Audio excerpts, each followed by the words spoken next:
All right, guys. It is May the 5th, Cinco de Mayo.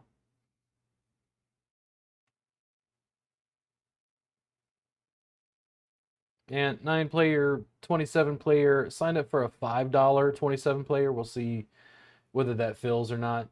The 27 player, the $2 is 18 people right now, so it should fill up pretty quick. Thought it was time to go back down into the trenches and play. I've taken a bit of time, a little bit more of a break. I don't want to play if I don't want to play. It's not a job. I'm not trying to turn pro at this point.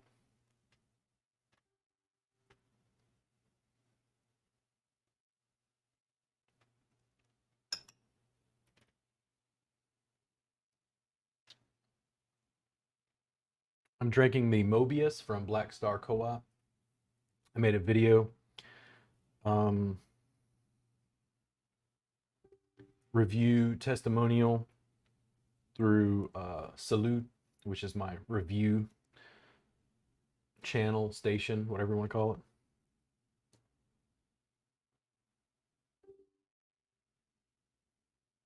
it. Extremely dark, chocolatey, blackstrap molasses, thick, rich. It's a whiskey barrel aged imperial stout, something or other. Just woof. Well, this hand did not work out. This is not what I was hoping for at all.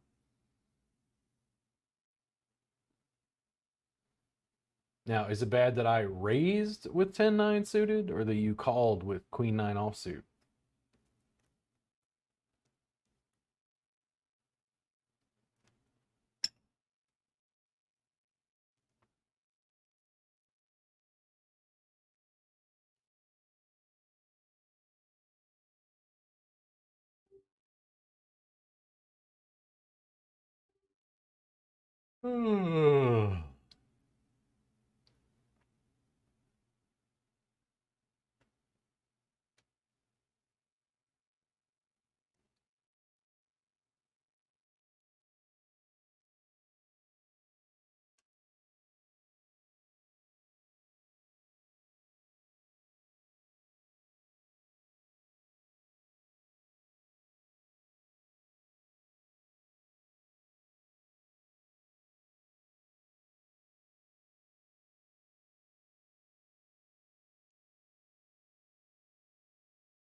Boo. Boo hiss.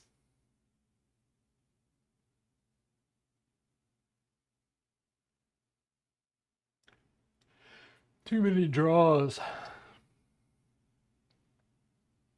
Rainbow draws.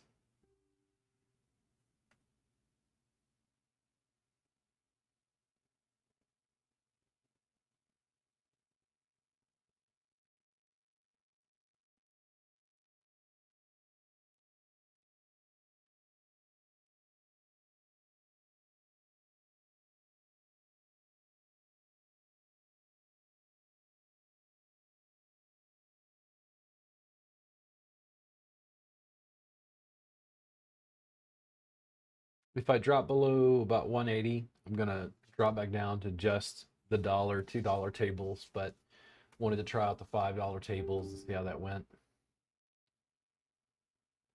So far, I think I've only played like one, and that was just a 9 player. I hate to say that I may have to exit Bovada because I can't get him to play at like higher stakes. There's not enough players on the site apparently.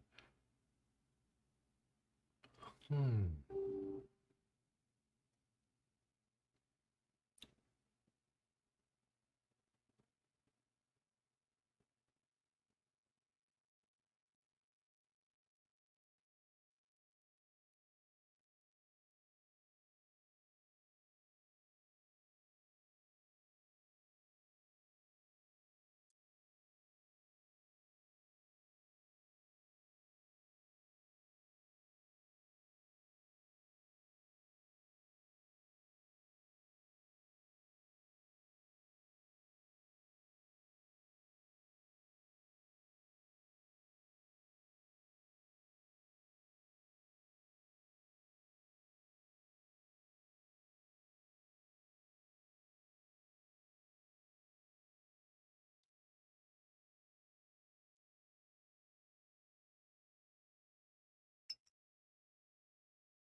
The Mobius is putting me into a coma. Anything I do in this tournament, Black Star Co-op is responsible. The 10%, nay, I say 12% alcohol by volume did me in. I knew what I was getting into. It was raining and kind of dark. I'm like, let's go. Dark, tasty, roasted, chocolatey, malty, imperial stout, whiskey barrel aged, Russian collusion. Whew.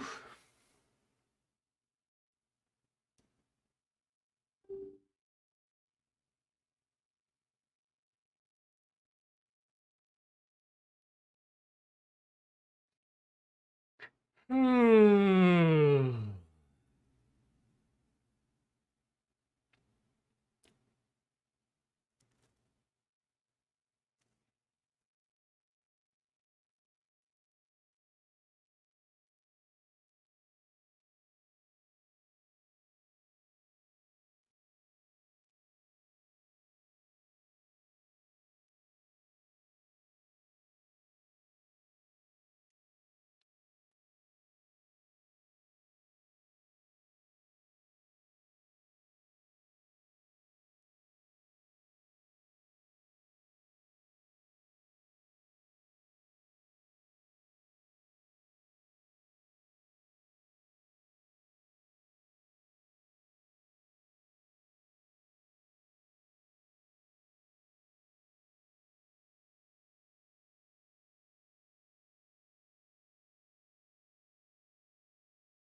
Uh-oh.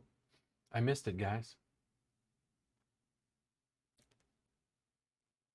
I timed out. The 27 player is just about to start. We'll load that in a second.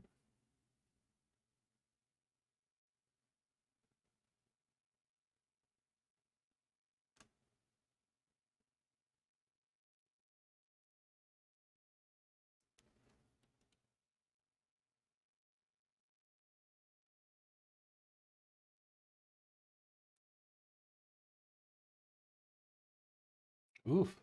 Nice hand. Did not see that coming.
Uh-oh, here it comes. See if we can get this guy set up. And let's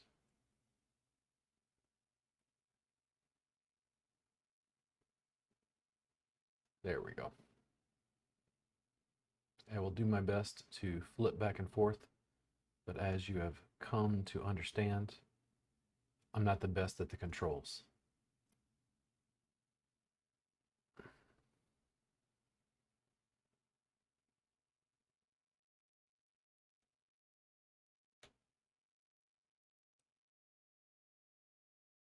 was reading an article about Jethro Tull and had the distinct desire to go through and listen to their discography.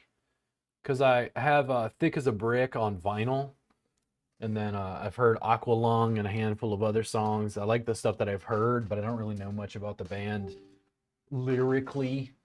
Um, I can't discuss it the way I do like Pink Floyd, for instance. A lot of people are almost taken aback when I start talking about Pink Floyd because they don't realize the history of the band and Sid Barrett, Shine on You Crazy Diamond, all that stuff.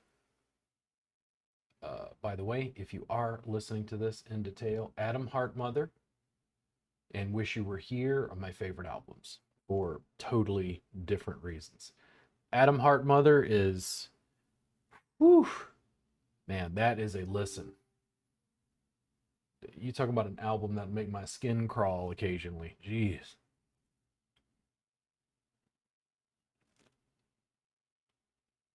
And Wish You Were Here is a sleek, polished, psychedelic blues anthem and love letter to Sid Barrett. I absolutely adore that album. I think I first listened to it when I was like 19. It took a handful of listens to even understand what was going on. Oof.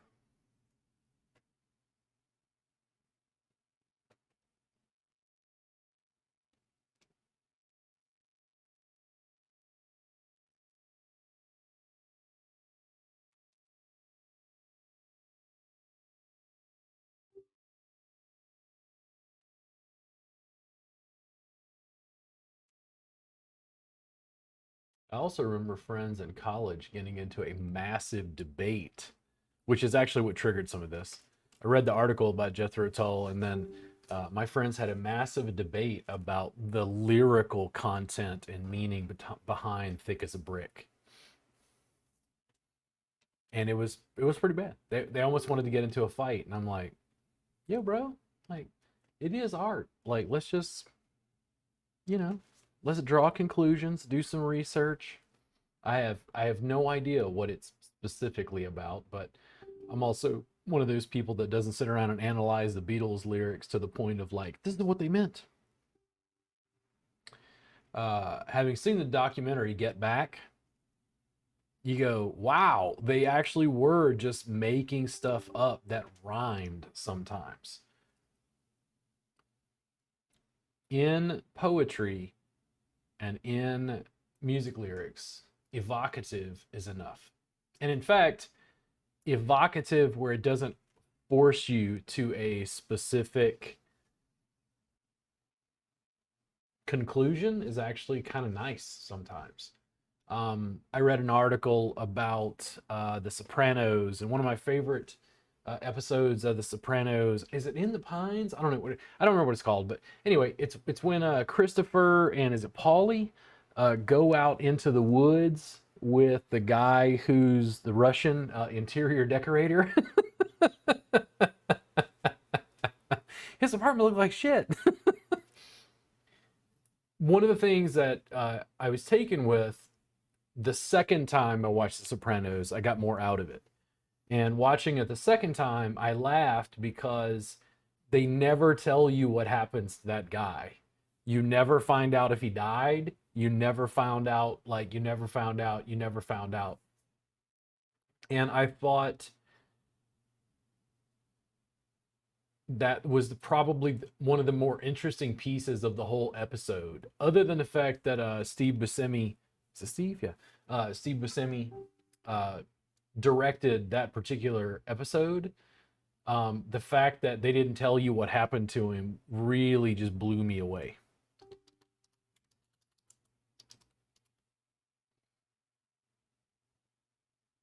Really blew me away. Absolutely hilarious episode. Lots and lots of fun. Unfortunately, I was talking to my friend Chad Bolding is going through the fifth season of The Sopranos, and I think I let something slip, which I'm very sorry, Chad, but that does happen. I tried to not spoil it, but it's like 5 seasons, and if you continue talking with me about it, and I already know what happened, yeah. But then, fortunately, I think he had already had the spoiler kind of spoiled, so he said it was no big deal.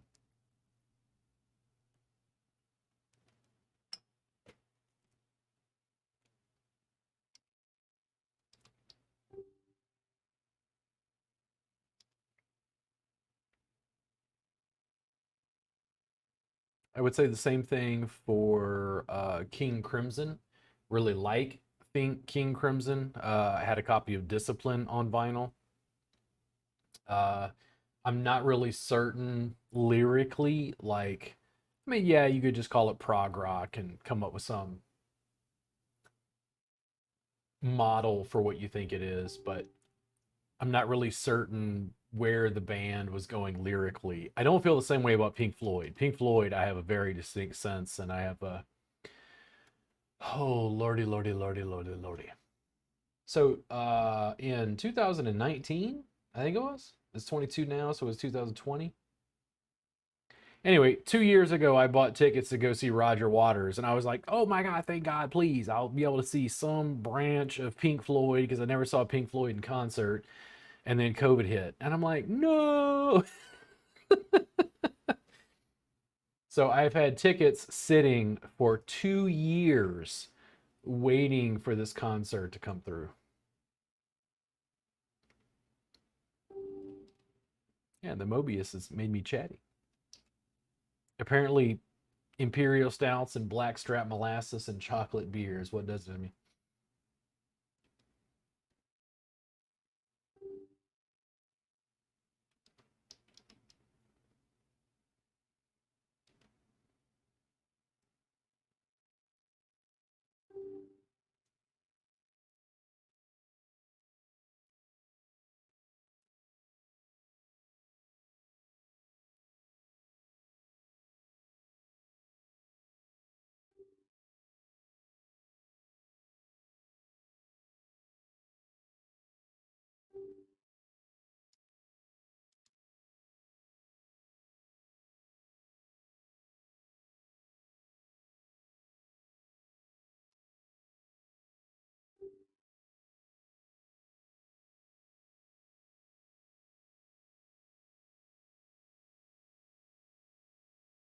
I'm trying to think. I mean, other than Bob Dylan, the Beatles, Pink Floyd, Grateful Dead, I'm trying to think if anybody else lyrically moves me quite as much.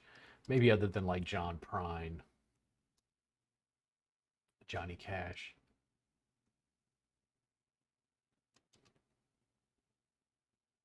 I have a great fondness for the Grateful Dead, and I saw Dead and Company in Dallas, which was great, by the way. I never saw the Grateful Dead live, so being able to see anything related to the Grateful Dead is always wonderful. Even Grateful Dead cover bands here in Austin is nice. But I realized, and I don't have a bias against John Mayer. I've never been like a huge fan or anything. I only knew was it Wonderland under a deep sea of blankets. So I was very surprised when they took him on to play essentially Jerry's part and like lead guitar. Not that he's not capable of playing the solos and playing well, because he's an excellent musician. But I was sitting and listening, and I realized that I didn't want a guy with his whole life ahead of him, with future and brightness and money and wealth and affluence. I needed a depressed junkie in that spot. I loved Jerry. And I never listened to the Grateful Dead while he was alive. It wasn't until after they were gone that I started listening to bootlegged shows and went, "What the hell is this?" And then 5877 arrived. You realized I was 6 days old when that was played. Cornell. The combination of like joy and sadness. The juxtaposition is what got me with the Grateful Dead. And I realized once I started listening really, really heavily to Little Peep and Confusing People, part of the challenge that I had with a lot of the music that I listened to, a very large number of heroin addicts, by the way, and the musicians that I listen to and love, was they tend to have some degree of sadness in their music. It's not just happy. Michael Franti comes to mind. It's too happy. Even Bob Marley still is writing songs about war. Three Little Birds is awesome. A lot of his work is amazingly positive, optimistic, love songs, Kaya. But he's still got this foreboding, prophetic kind of almost biblical doom somewhere in his work, even though it is positive. Michael Franti, and I'm not criticizing him as a musician, some of it's pretty, it's so positive, it's almost saccharine. More than you wanted to know about Robert. Robert Gardner discusses modern rock and lyrical theory. Do I call? Why not? In position. On the button. Uh-oh. This could be trouble.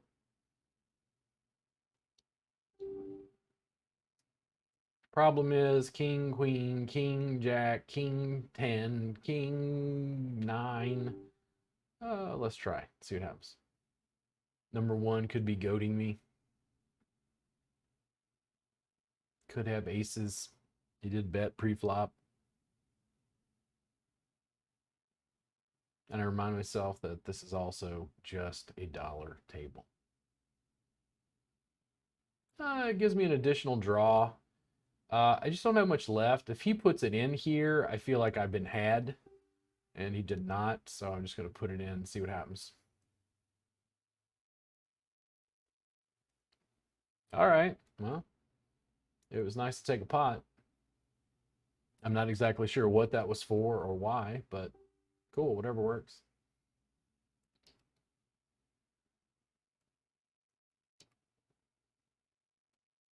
Oof. Now, granted, he is out of position. 2 all-ins, I'll fold.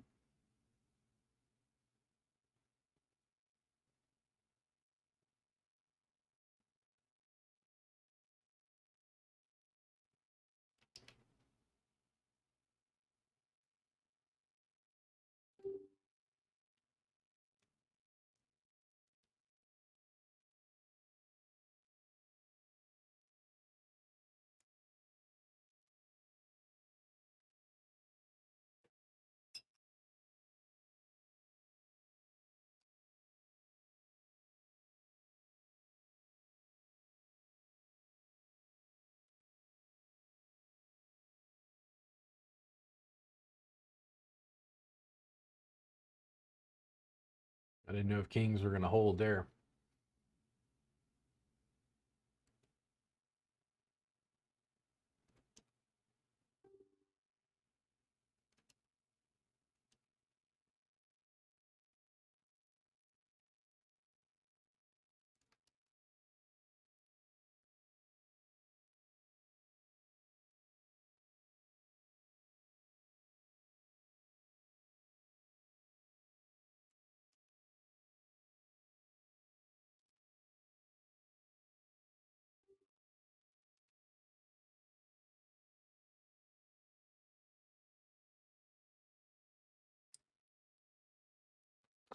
The struggle inside the band, the like I've heard interviews with Jerry where he's like, "Oh, I'm the leader of the Grateful Dead. Does anybody tell the other guys in the band?"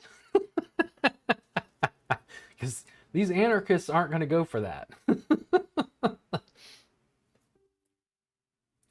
That struggle within the band is also what I see within Pink Floyd. I really like David Gilmour, like his song playing and guitar work, but Roger is really what drew me in. It's a particularly dark, depressed stages in my college experience.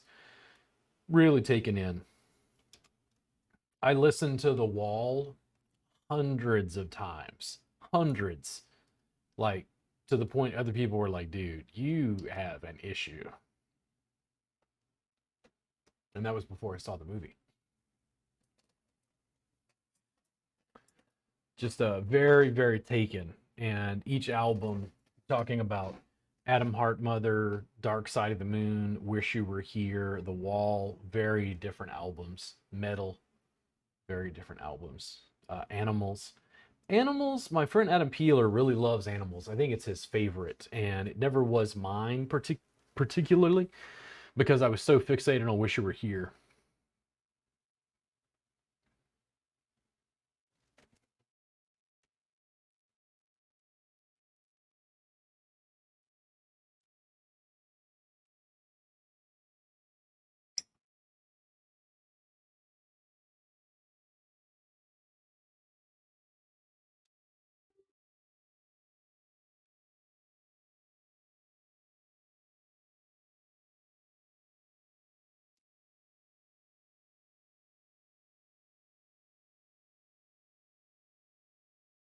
I just turned 45 3 days ago on the 2nd, and to recognize, I made a post about there's a Cities t-shirt.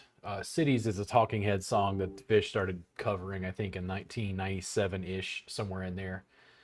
And I got a Cities t-shirt at Madison Square Garden, or was it in Landover in DC? Anyway, Maryland, before the Madison Square Garden run and picked up a Cities t-shirt. I've still got it. It's got like holes in it and it's got the Twin Towers on it. And I made a post on Instagram with a photo of that. It's one of my kind of cherished possessions, the things that I'll hold on to. And I thought about framing it, but to realize I have shirts that are 20 years old. Yes, 25 years old. Yes.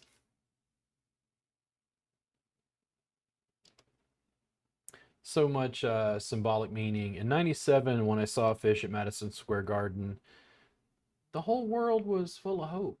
Like things have changed, man. Since then, I dealt with Y2K, 9/11, COVID, Hurricane Katrina. Good Lord. A lot of stuff.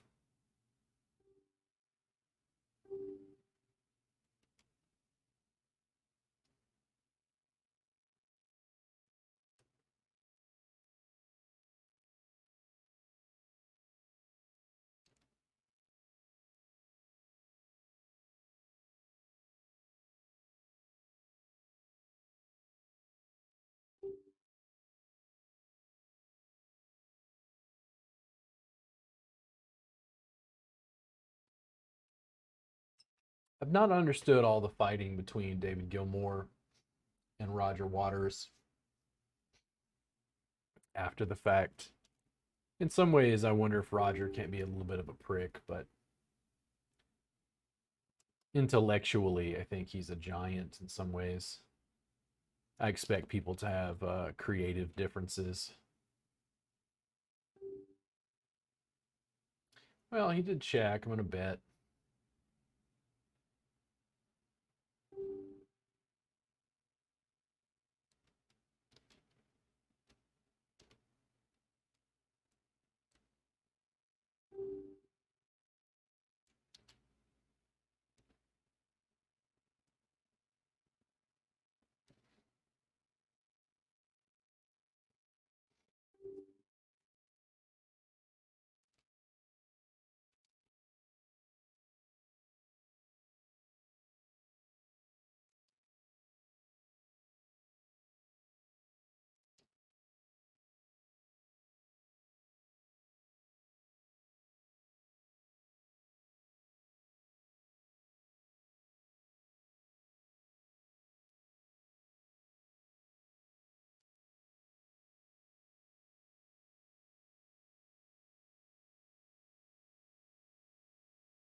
All this.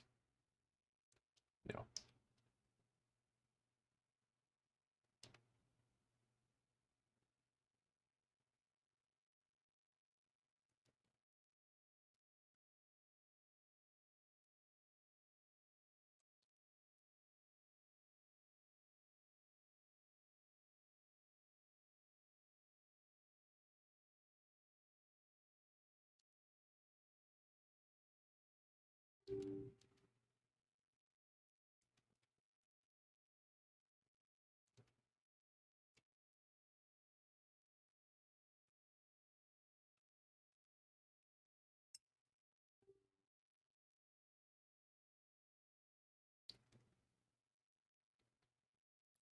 Oof.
Ooh.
Oof. We did have it.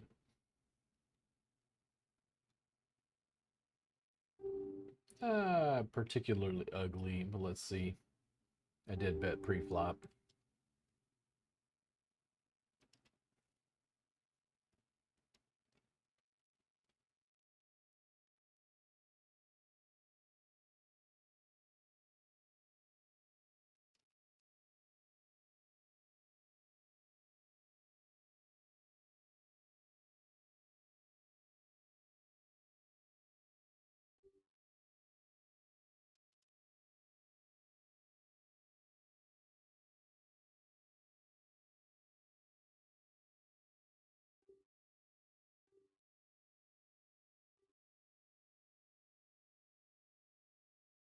Why not?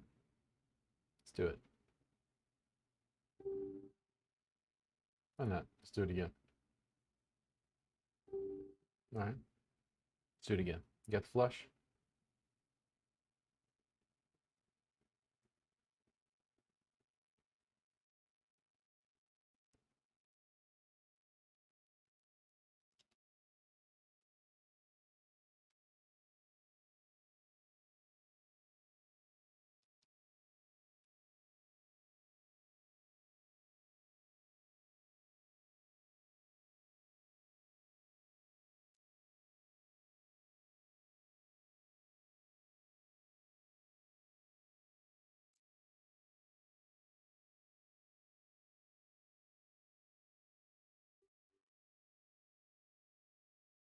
You have at it, sir. You did have kings when I saw it last time, so I'll believe you.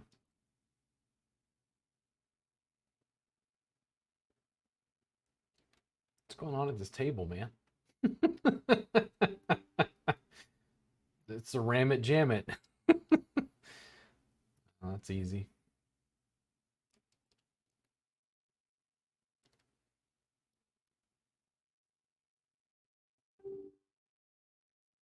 Jack and an 8? Whew. Good lord. Uh, yeah, why not? I probably should have just just meant normal. I should have just made a regular bet there.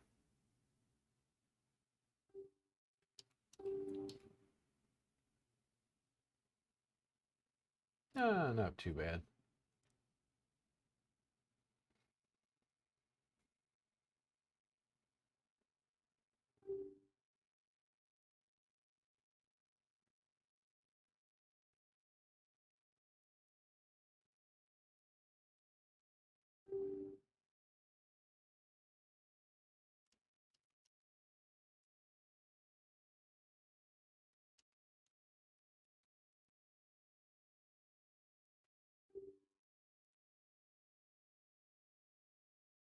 Whew, man, that Mobius, I'm lit. I cannot operate. I can't operate heavy machinery.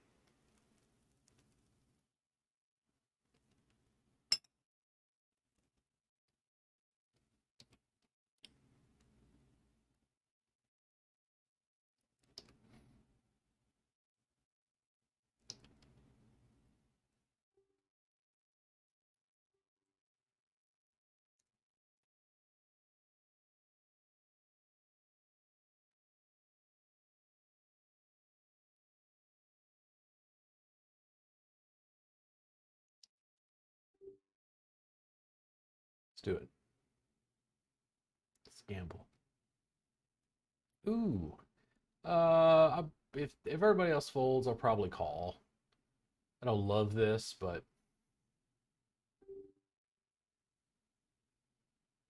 give me another diamond. Ah. And here's the deal. How far behind was I? Not by much. Not with his degree of jamming.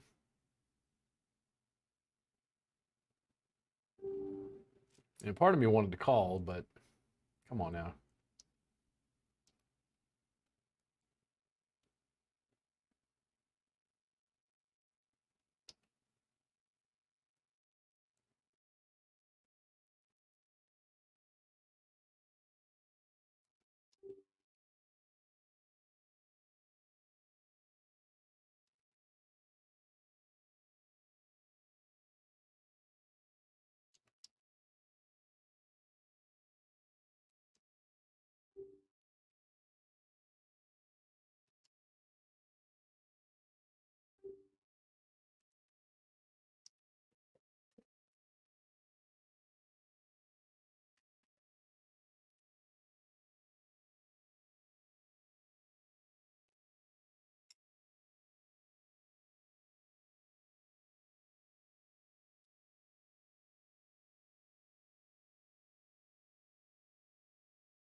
Pretty shitty board for my hand.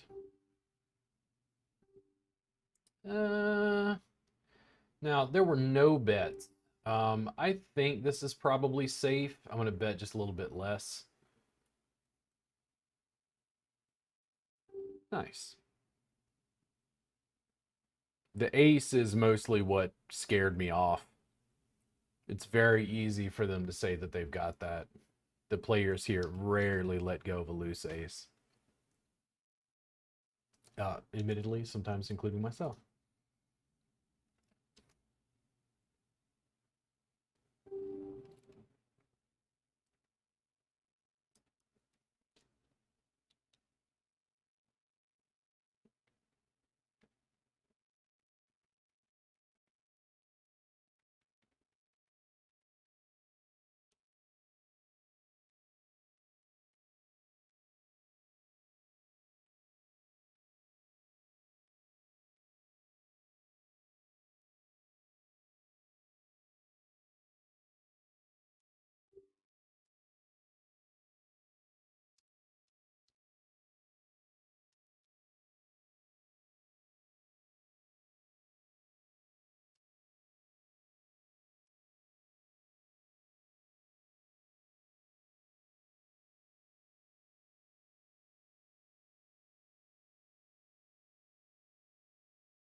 Oh yeah, take it down.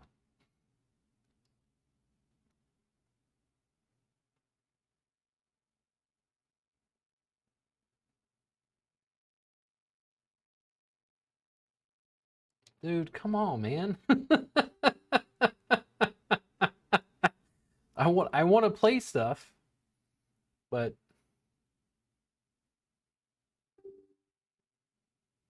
why not? Ooh, let's bet half and see what he does.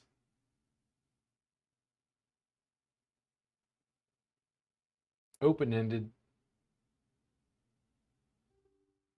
doesn't mean he hit his ace. Could have a wide range. Nice. And that's how you win some stuff. They don't know what you got. Statistics. Well, I'll go ahead and bet, and we'll see if these assholes fucking number 5 jams it all in on me. And given your range, am I ahead? Maybe. Give me a 10. Give me a 10. God damn it. I mean, the guy jams in every hand. Like, you can't just assume he's got it every time.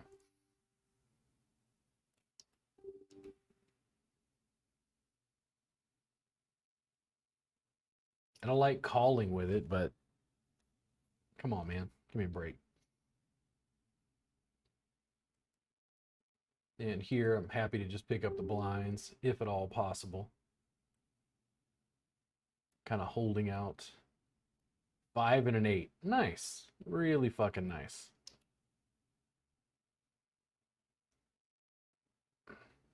And I'm out of that tournament altogether. That sucked. Because the guy's always got it, right? And the way to play it is to jam it all in every time.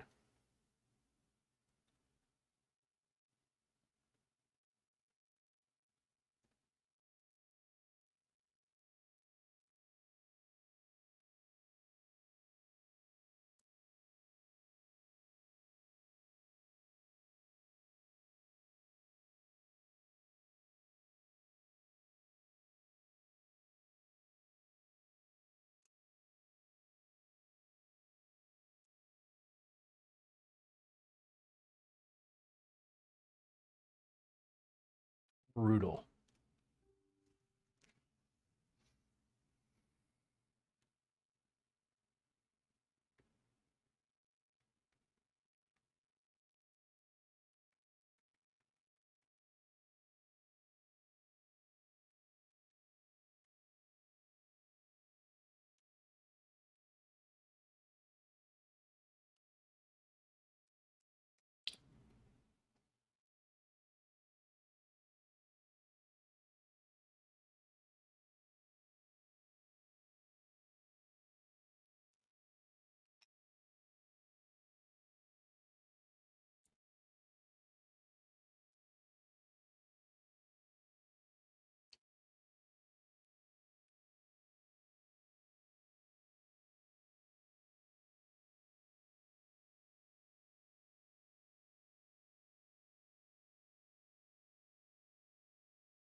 Well, I mean, I guess if you want to 5 times what I put in, then I'll let it go.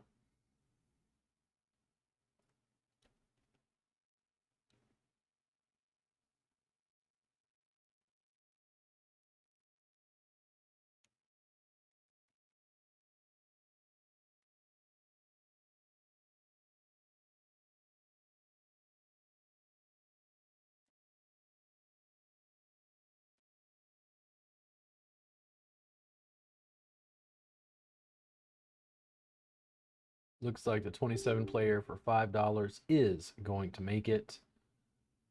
My bankroll is down to about 184. We're down about $15, but we've been playing $5 and $2 tables and whatever.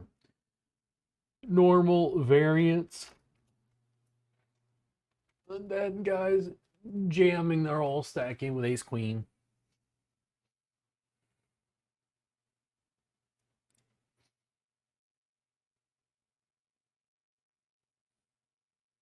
You mean you played against a guy who kept jamming his whole hand in? Yes. Turns out I did not believe him. And sometimes the loose player has it.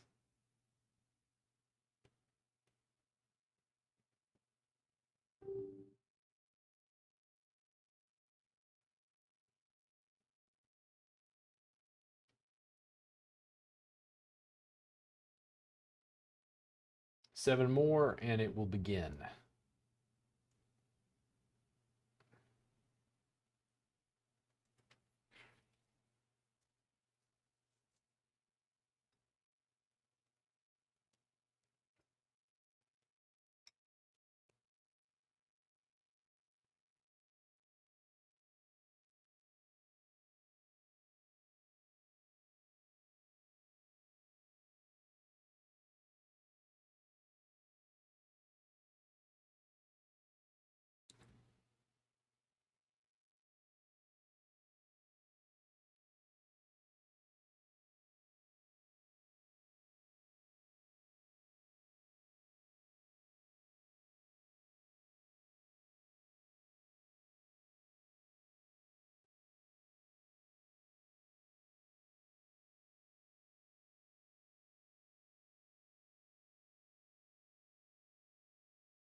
And this will be, I think, once five more people register. This is the first 27 player $5 tournament that I've played.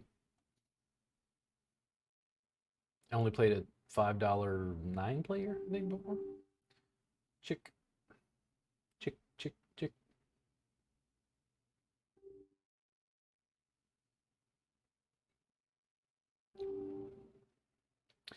Two pair. Let's do it.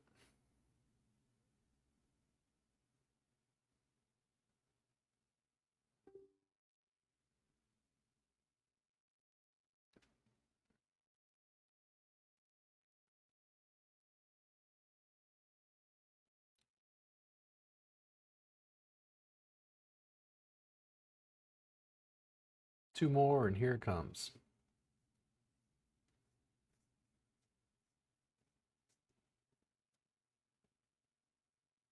Yeah, I don't want to play poker when I don't want to play, when I don't feel excited about it, when I don't feel good about it, when I'm not excited to sit down and grind. I don't want to make it a job in the sense of who wants to do stuff when they don't want to do it?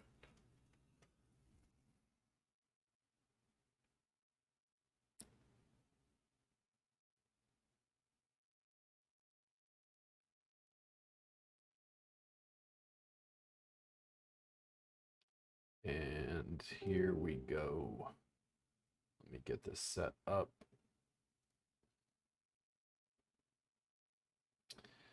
And over here.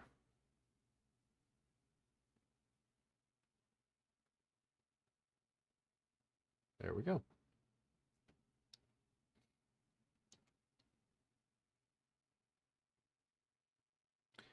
Wish everybody luck.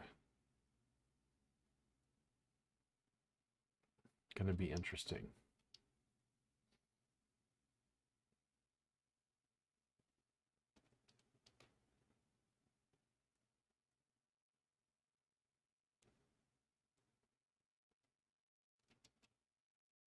I will say that the comments on my TikToks are particularly brutal. I thank you for letting me know that I don't know anything about poker theory and that if I bet that way, I deserve to lose. It's very appreciated from all you people who have no videos on your profile, no information about you, and the degree of your statistical analysis, poker proficiency, and professionalism. I'm sure you all make $1 million playing poker online professionally. Thank you. Lex Veldus, if you'd like to watch this, critique me, and tell me what I'm doing wrong, I'll listen to you. I'll listen to you, Lex. I know you know what you're doing. I watch you enough. Love your poker tutorials. Thank you so much, sir. But I'm learning. You got to grind, right? And part of that is losing. But my queen 10 got cracked by a guy with ace queen. It's like who jammed every third hand. He doesn't have it every time. Uh-oh. That does not look good. Ouch. Queens took it. Queens took it, my friends.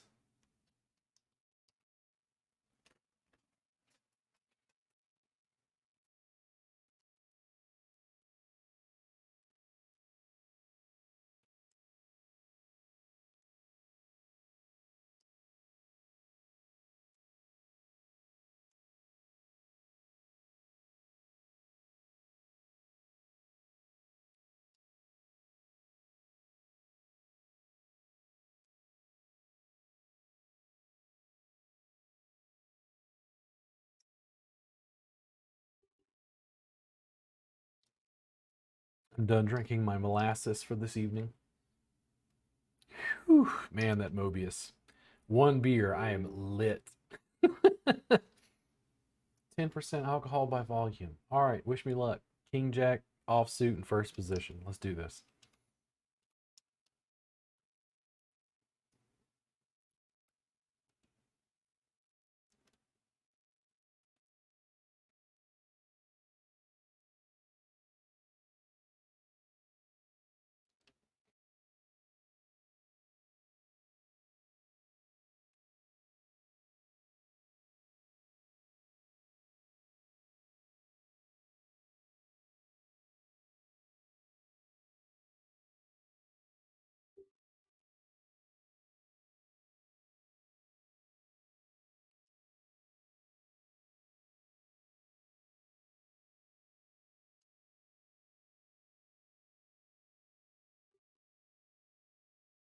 Nice.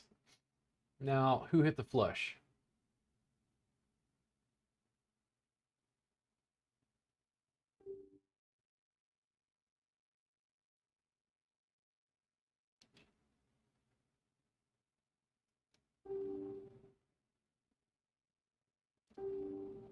Fuck these guys. Come on now. Ugh. Give me a club. God damn it. Technically, it's a head, guys. You know it and I know it. And I still had a flush draw.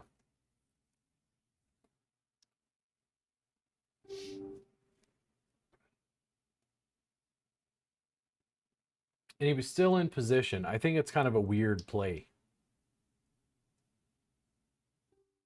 personally.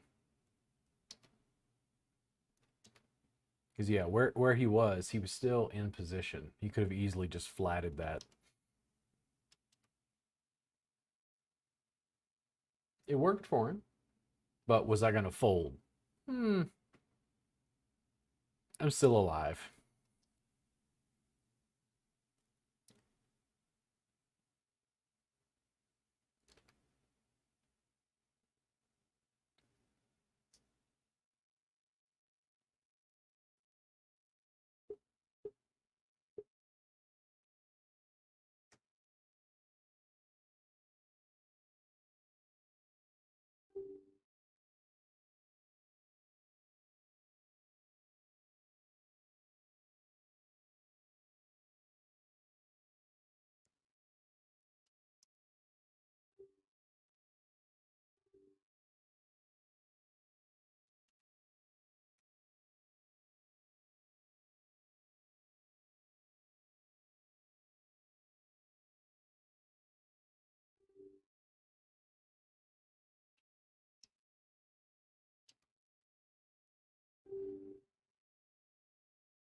And they let it go. Nice.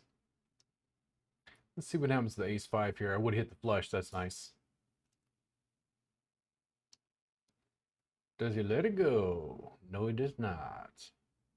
And let's put it in. Let's see what he's got. Come on, let's go.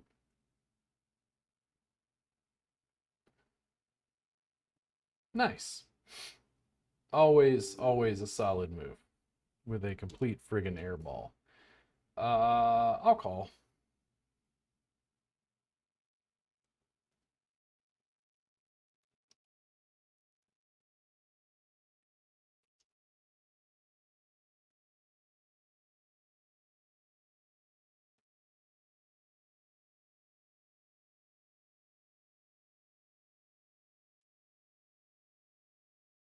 Mm,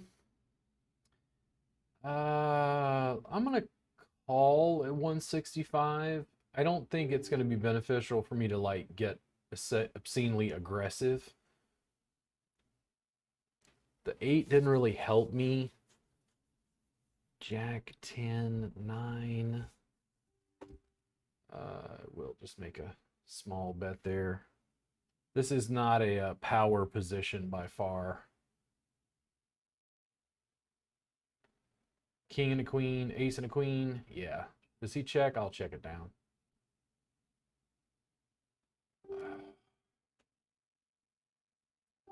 I don't think it's worth it. It was a marginal hand to begin with. Him jamming it all in, I don't think it's worth it, but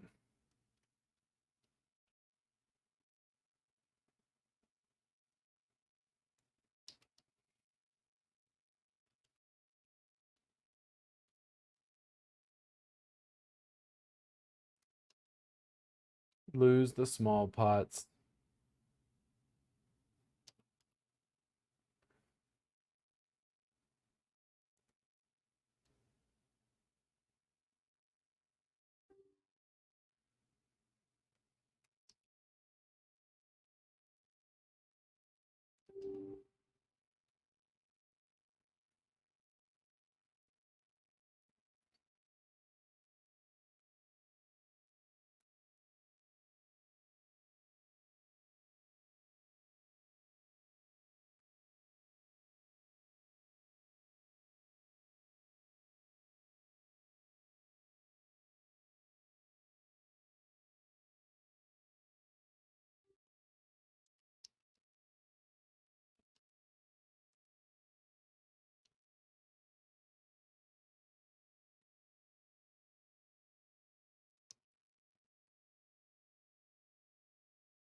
Let's do it.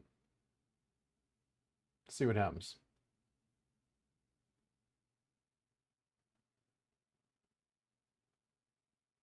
Ooh, give me a 9. That didn't fucking help now.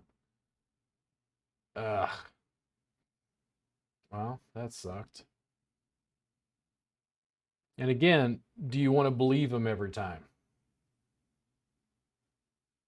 Because I've played at these tables enough to know that I don't believe them every time.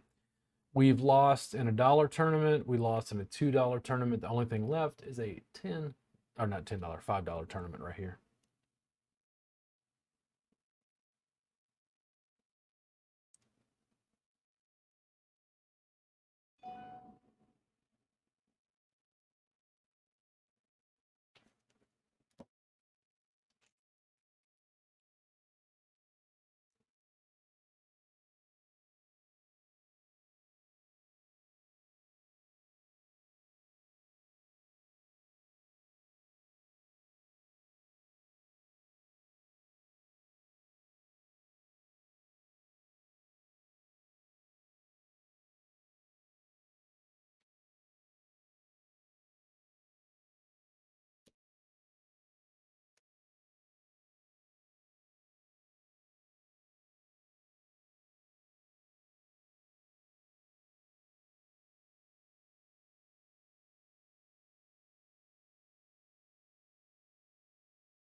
I was going to play a pair of nines on the button, how should I have played it? Should I just flat it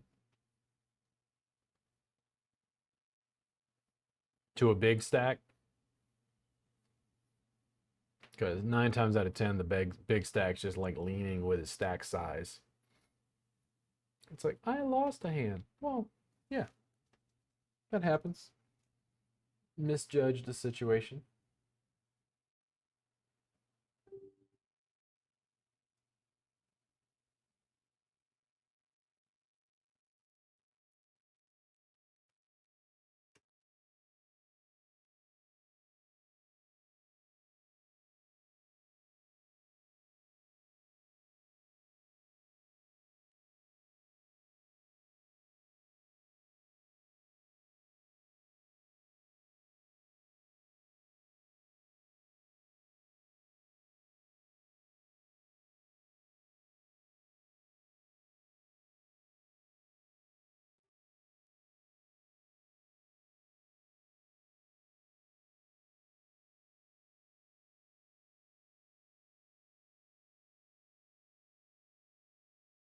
Ah.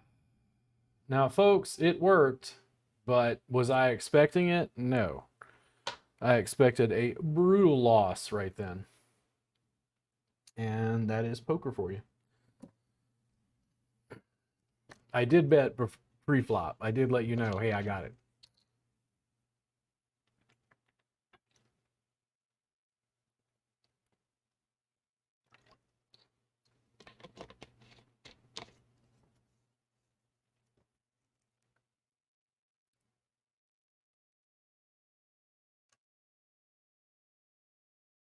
And I am going to be here a while. I'm going to go ahead and open up another 9-player tournament, just $1. It'll make it more interesting for you folks tuning in.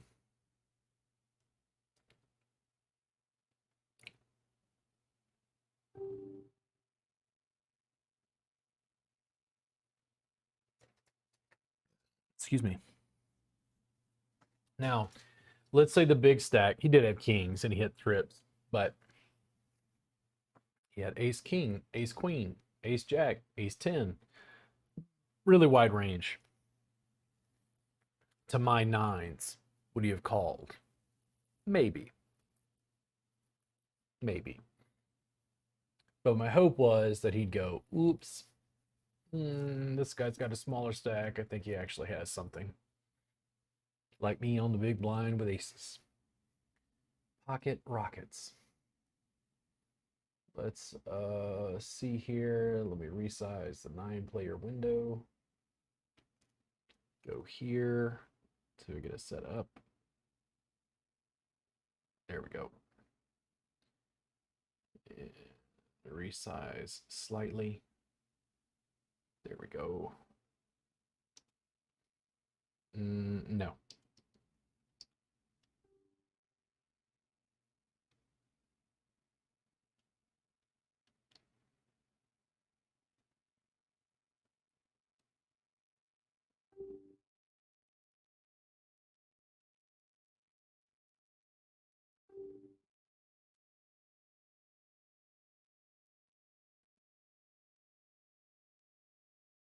Granted, I told him I had it.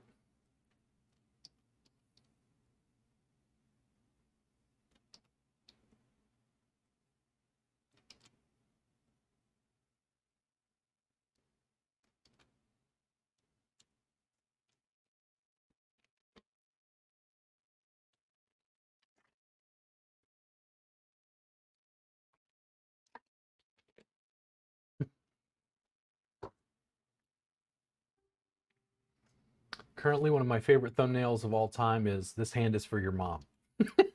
I can't remember.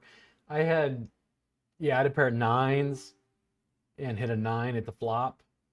And then one guy had 2 pair with ace 8, and the other guy had a pair of kings, I think, something like that.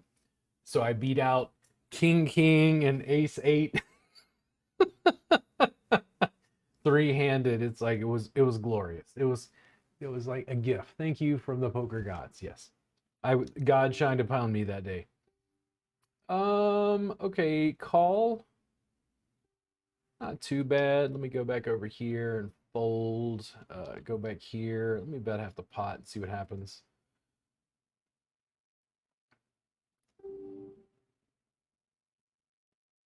Could be going for a flush. Let it go. Pretty nice. And we had a full house. 3 at the river. So yeah, you misjudged. Like I jammed all in with the nines. The guy had it. But I don't know. If Lex saw that, what would Lex say? Because I think he'd go. He might go be like, "What the hell are you doing? Like you're jamming. Like you got aces, you know." But at the same time, I think if he just saw me make the move without knowing how it turned out, I think he'd go, "Oh, the kid's got heart. I like that." I've seen it do it to his own hands when he's reviewing from years ago, because he has a better conception of the statistics and math going on at the table now than he did years ago, which I suspect will also develop in my play as I continue going.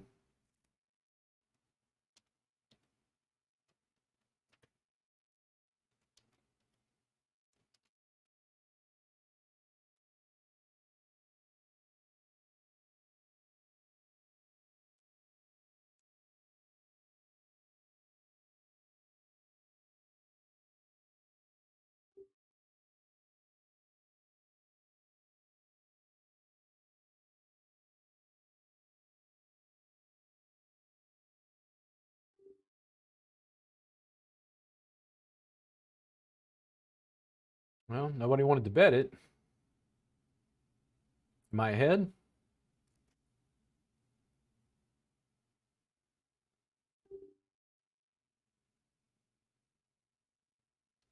Uh, Flush draw, especially the 8 at the river. Maybe I should have bet again, but I don't feel like it's enough. I feel like it's a goading bet. It's like, do I have it or don't I? I don't have anything, like nothing connected, in other words. It's more likely that he's just got a random club. Lose the small pots. To me, it's not an ego thing. It's most definitely money. It's not about showing off, I guess. Statistically, over the course of time, everybody will have hands that are the same, but how you play them makes you a winner. Now, let's talk.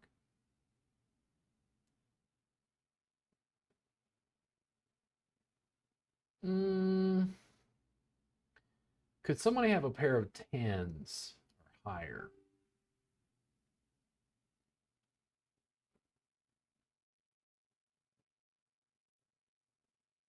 Because that basically says put it all in. Okay, there we go. And that's what I was hoping for.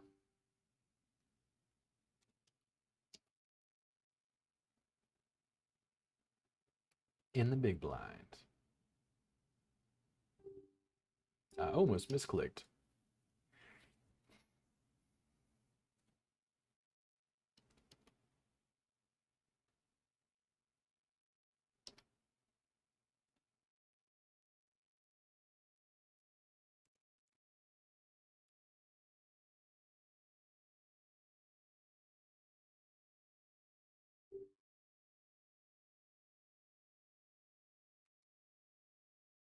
Did my 7 put me ahead?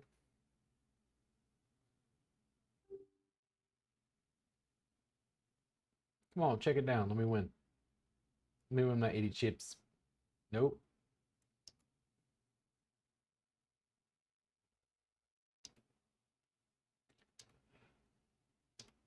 Hmm.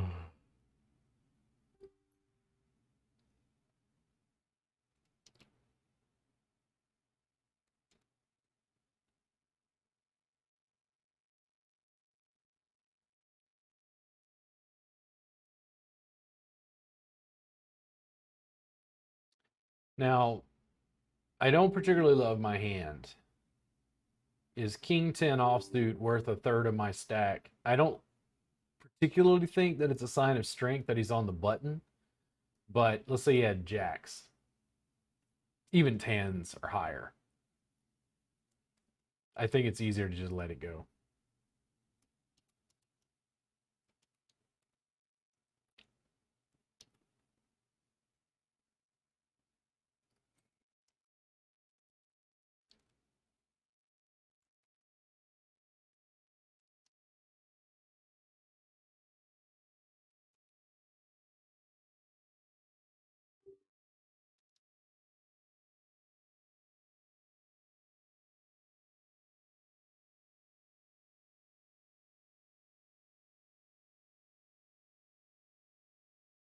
All right, guys. Unfortunately, I think we lost about an hour of me playing prior to this.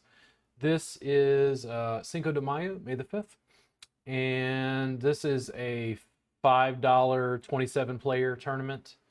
I took a full house just a minute ago. I got canned on a $2 tournament and canned on a $9 tournament, but these things happen. If you can't figure out how to lose in poker, not good.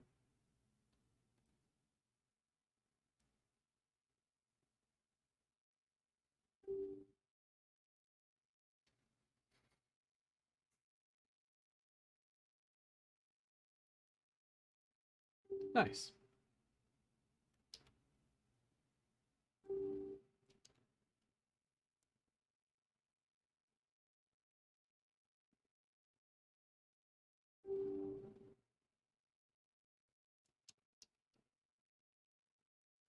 And I had a that sucks because I hit a great like ace high straight at the river.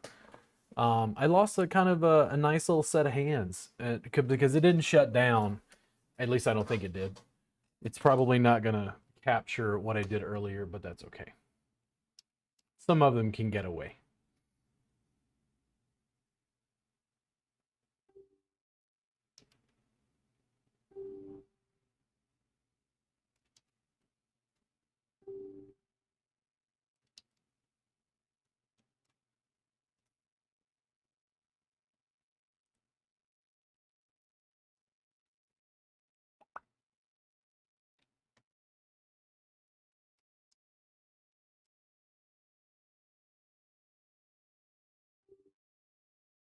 Hmm. Nah, the loose ace. Just let it go.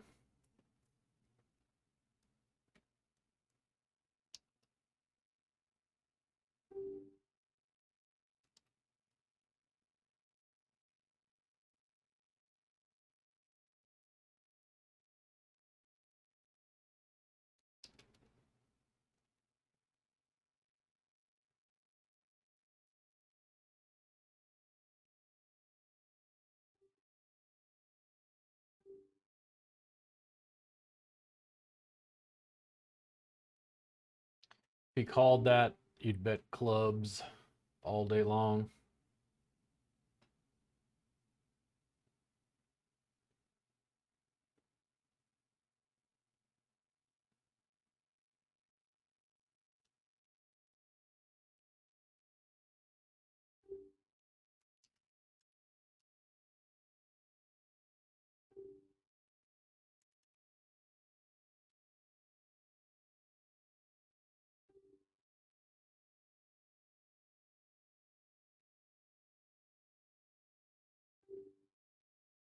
God damn it.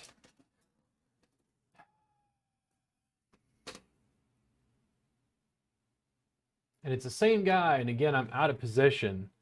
It's like, do I really think he bet on anything that's on the board? He could have 10s or higher. I'm gonna let it go and just conserve my stack, but it's trash.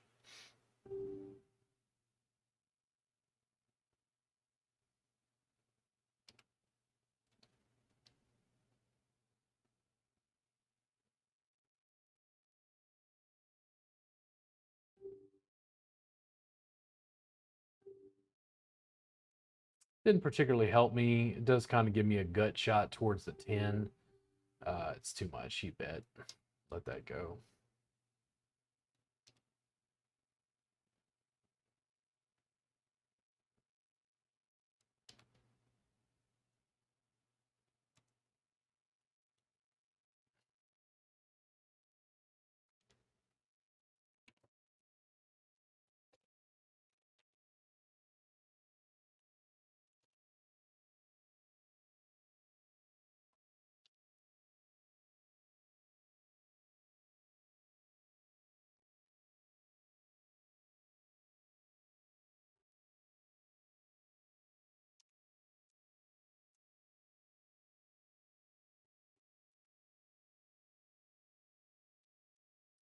Again, most of the theory with me is lose the small pots. Avoid altercations with stacks that you think, frankly, that you can't win.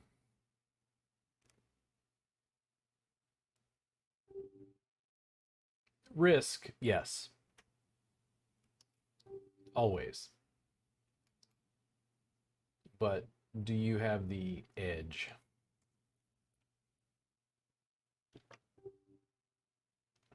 And I know they feel like I'm playing with my stack size more than anything else.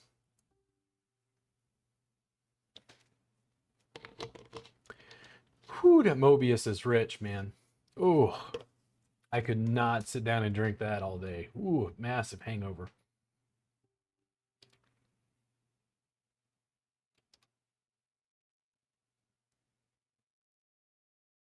In fact, let me check that old.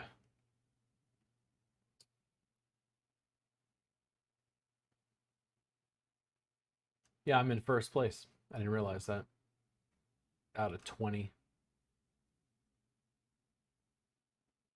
And it's another reason that guys will also play back at you. They think you're just being a bully with your chips.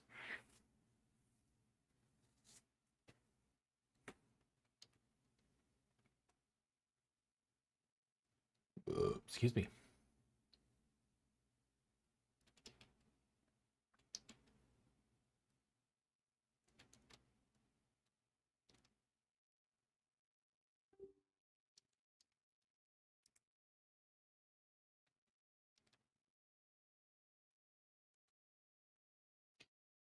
Oh.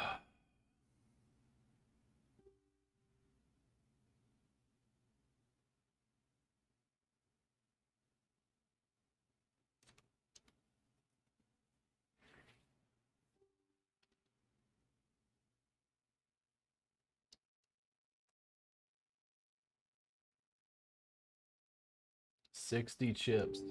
I'm going to get out of the way. I'm not sure what's going on here.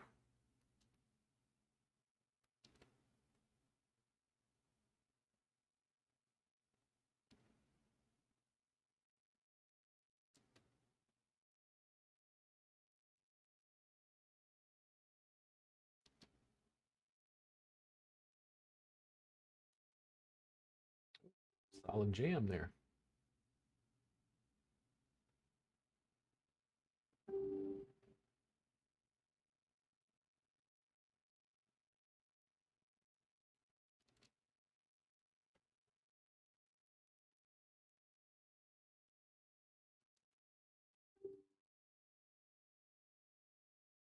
And to date, I think that's the most I could expect. If Lex Veldis watched one of my videos and went, "Kids got heart," I think that would be my claim to fame. It's like, it was a little dumb, but you made a move. You bet like you had it.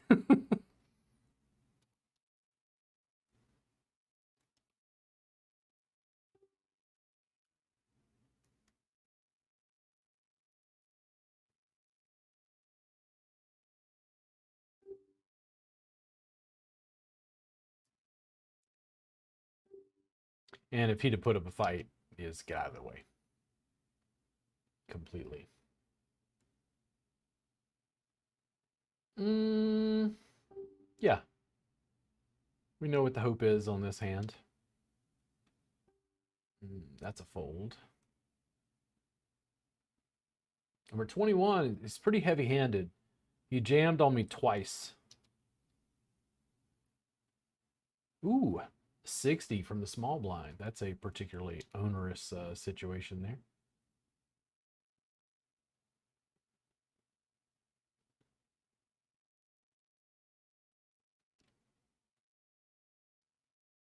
Now, why would I ever call 30 more chips to see a flop with a complete airball of a board? Ace jack suited on the big blind. Let's see what happens here.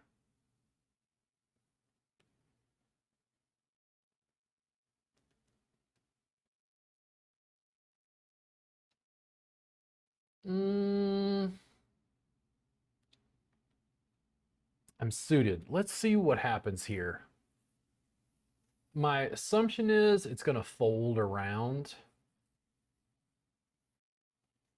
I don't like it, but I can definitely absorb the hit. The additional jam is more problematic to me. I think I'm going to let this go. Yeah, after a third, I just don't think that's a good idea. There we go. Two ace queens. Ugh.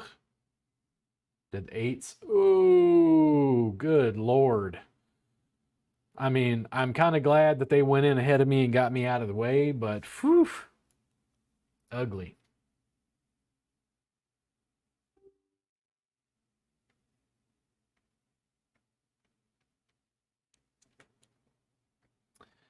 Let's see here. Why not?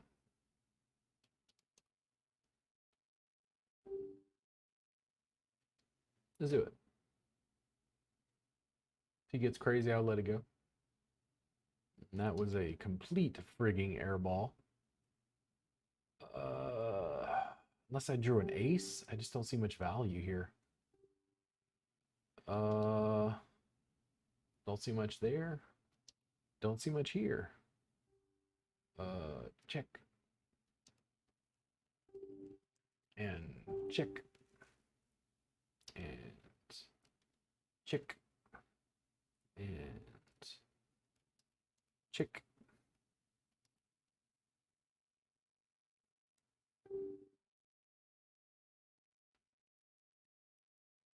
No. How about that? How about I don't have it?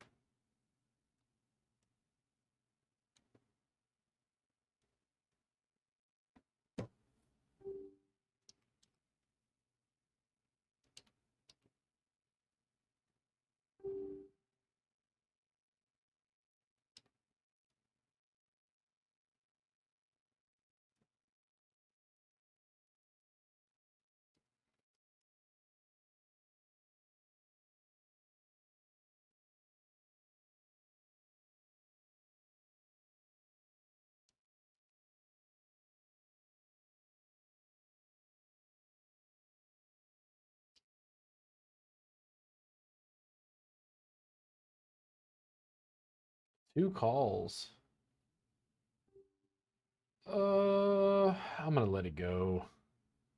I don't like the two calls. Let's see what happens.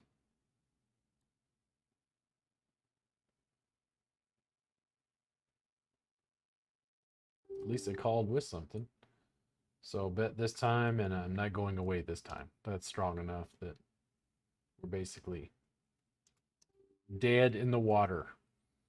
So many jams I call. You jam, I call. Number 8, you jam, I call.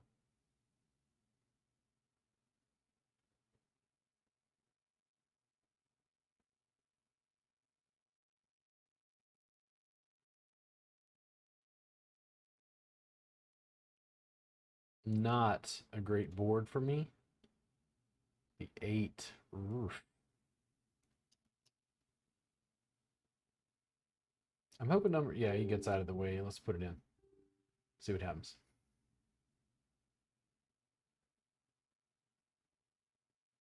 Ugly. Ugly, ugly. Bet. Fold.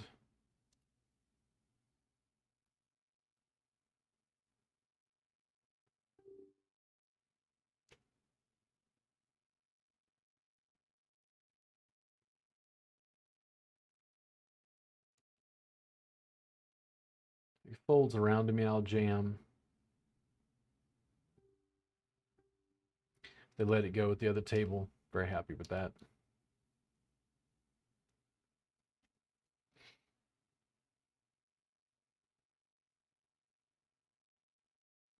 Give me a spade. Nope, that'll work.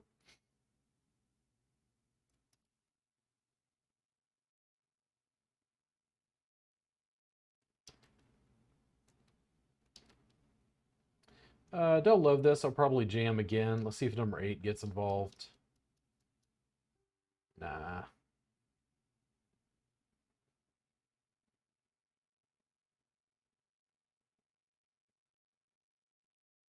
Almost his whole stack. Nice. Aces.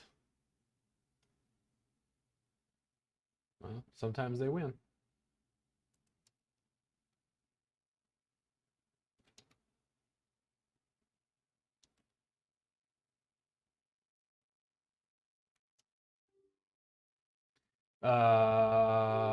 That is shit. I'm gonna bet here. I was gonna jam, but I don't know about number 15.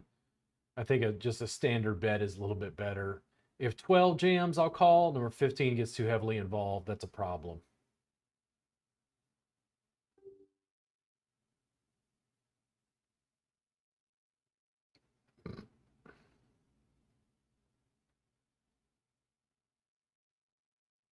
Nice. Very nice.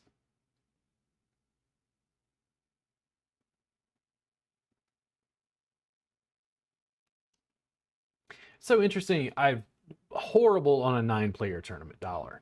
Horrible on a $2 27-player tournament. Not even super great on this tournament right here. And then on this 5-player, $5, I've done pretty well.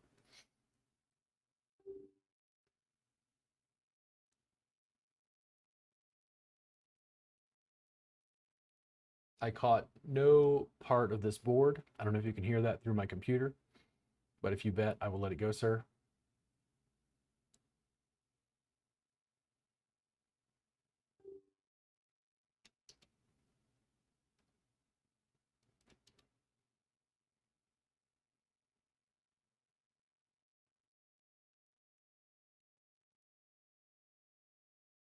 And I'm in second place to number 14 right there. 14 players left. You got to get to at least fifth place to even make $10. So to double your money. Fifth place, not 10th, fifth. So we'll see how it goes. Oh, that's going to be a probably brutal final table, I imagine.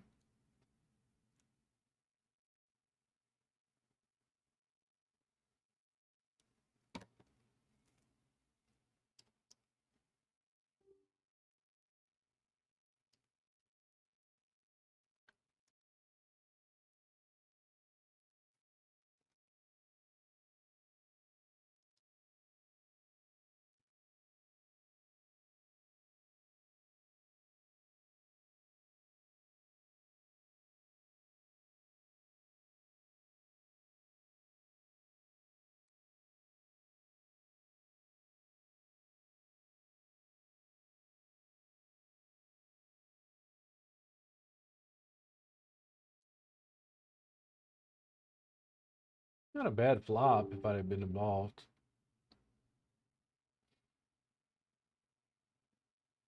Bottom player and a flush draw. Bottom player. Bottom player. I can't believe the first part of this recording botched on me. That sucked. Just froze on me. Oh well. I was hoping to preserve the ace high straight that I drew. It was a particularly brutal hand.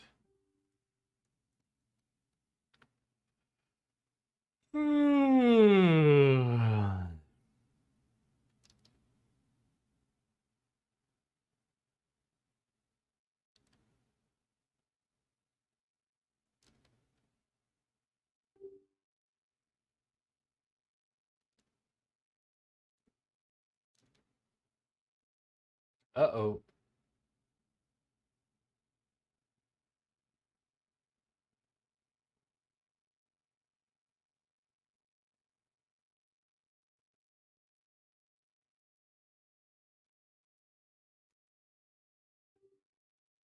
Ho! Ho! That's rough. That is rough for sure. I'm gonna bet this.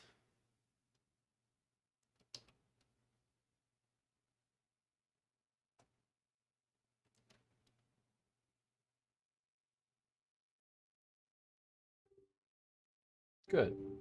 Good solid fold. Just check this for now. Not too bad. My kicker is particularly weak. I'd feel better if there was another club on the board. Let me bet half the pot and see what happens. Well, actually, for what I've got, they bet pre-flop. Oh, let's put it in. We can afford to lose. It's a dollar if I have to.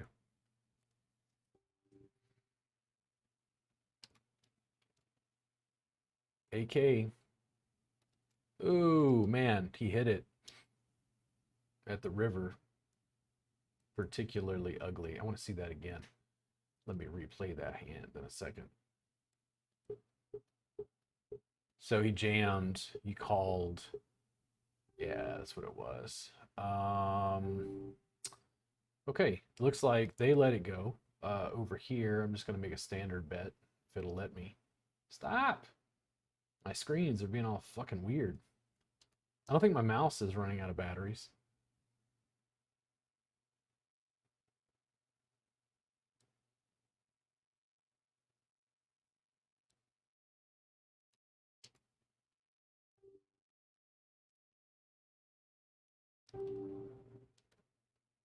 Little pot? Why not?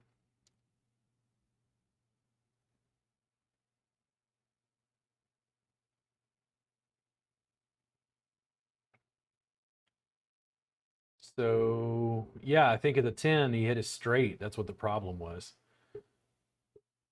Ooh, rough. Excuse me, excuse me. Ugly, ugly, ugly board.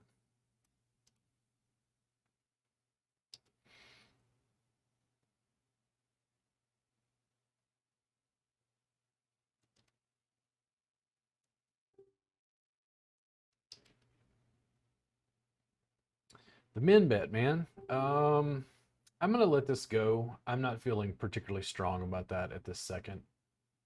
Oh, of course, it give me one more heart to a flush with the ace.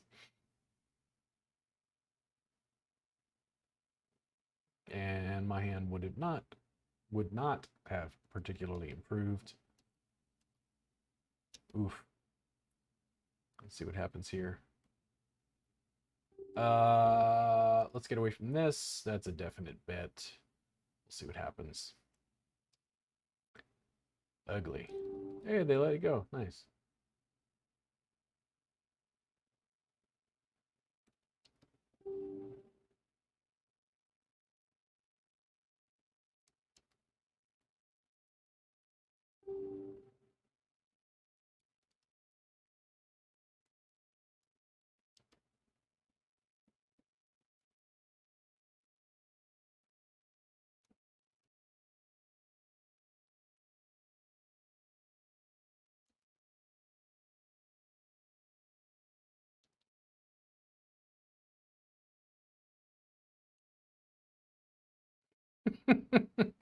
Of course.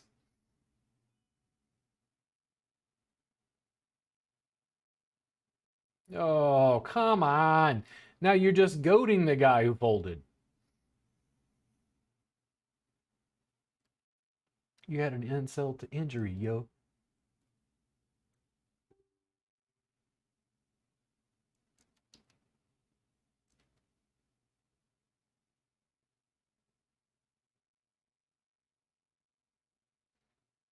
Ooh.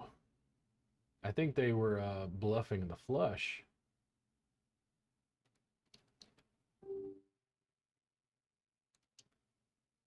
Fold. Fold.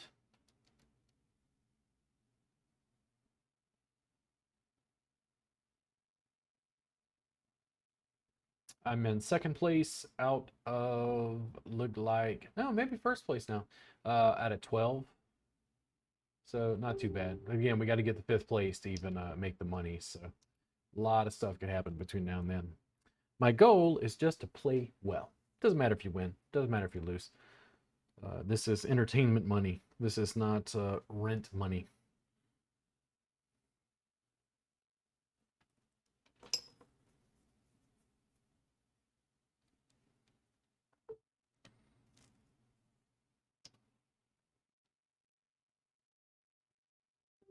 Why not? Let's do it.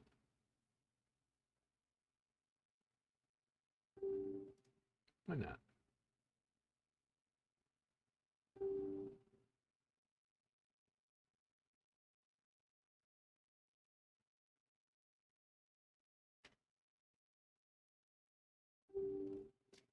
Why not?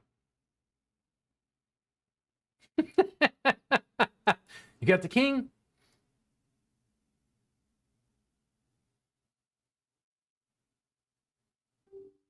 I'll call.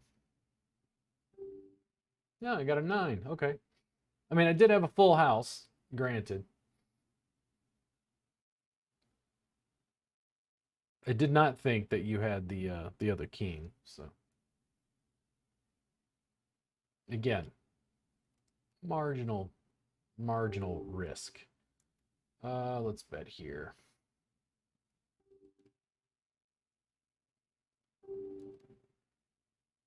Call. Take it a 6. God damn it.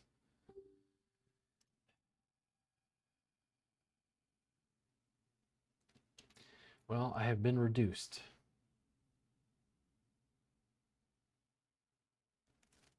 And let's see here. I want to see this again. So ace-6 suited in the small blind. I bet he jams. Ace-queen suited. Makes sense.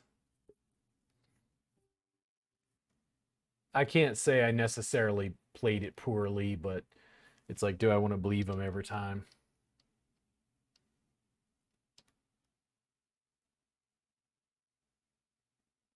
And I diminished my rankings massively. I went way down. Probably in like 6th, 7th place now.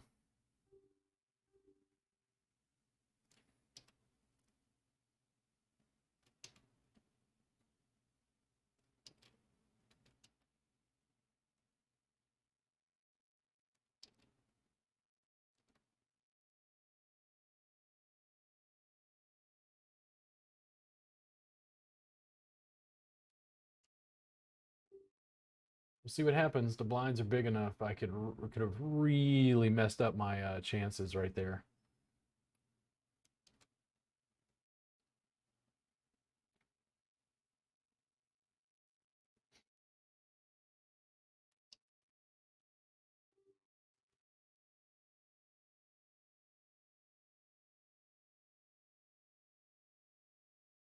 If I set up my phone for this, I think, in fact, let me check this out real quick. I think I would have maybe set it up right in front of my screen. We signed a recording contract. No, let that go. Let's see here. How far back would I have to be? I don't know if it'll let me adjust from there. Fold. Man, I need to double up over here. I'm gonna get creamed. Oh, come on. Why do you always give it to me after? See, this is the challenge. I might have to set up like a tripod over here. That might work depending on how close it was. I need to be able to get a stream key through TikTok to be able to stream through their platform.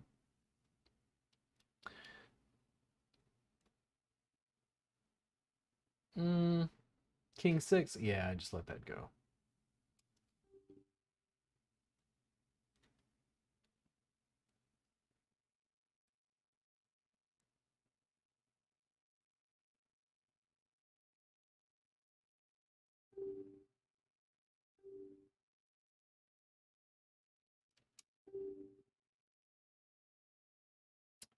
Here's the challenge. Oh, he didn't bet. I was looking at the wrong screen. I prefer to just take the pot here, take the blinds. I'll call.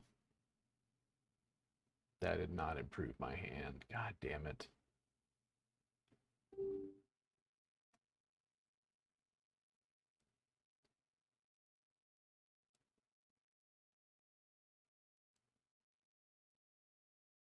This is going to get ugly real fast. And we'll see how this goes.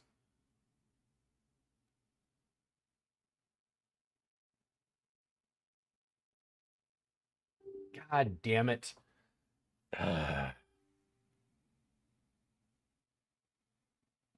Because I likely think he's buying it, but I don't think that's good enough for me to jam.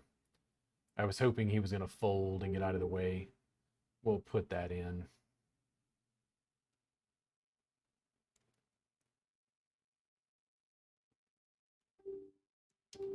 Now we jam.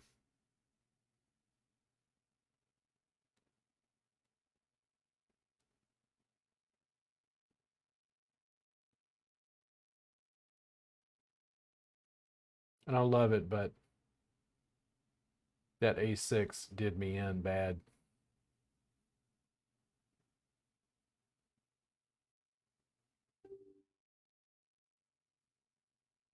Give me a 7. Give me a 9. Oh, god damn it. Well, we didn't fucking win that one. Didn't make the money on that $5 table. That sucked. Man, I was out in first for the longest time. Totally sucked. In fact, what did he even draw? Did he have a straight at the end?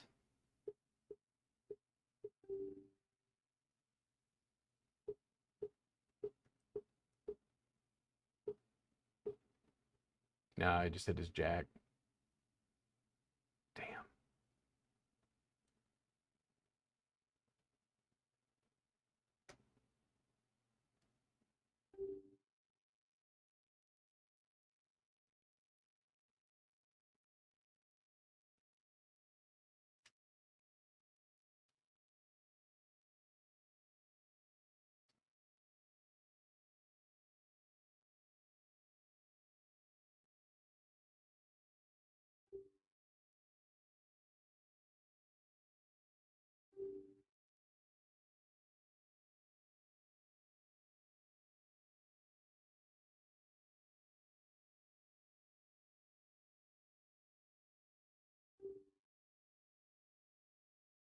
Sucks. I mean, the guy just had it. The guy had it in position. The A6, the guy had it in position. The A7, the guy had it in position. It worked earlier in the tournament, but the guy just wound up with better cards. I just think that playing weekly is a loss. It's better to make the guys think you have it and get them to fold if you can. If they've got it, I mean, they're just going to have it sometimes.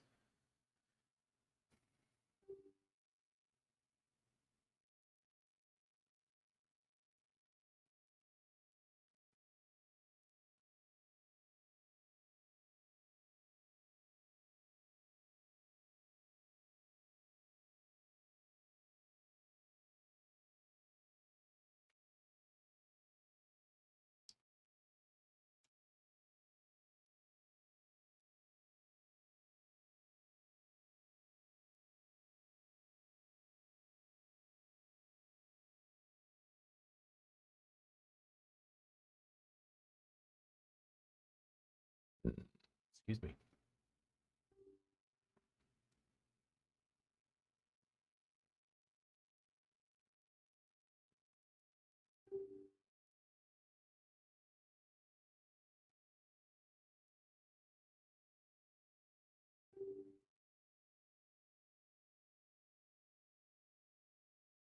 Hey, quads. That'd have been nice.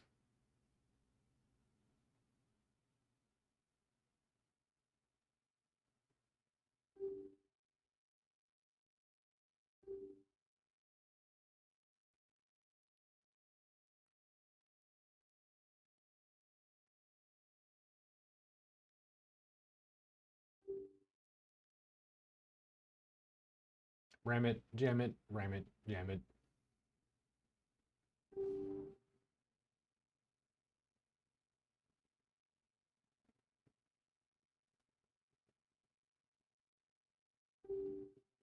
Man, I was hoping for aces.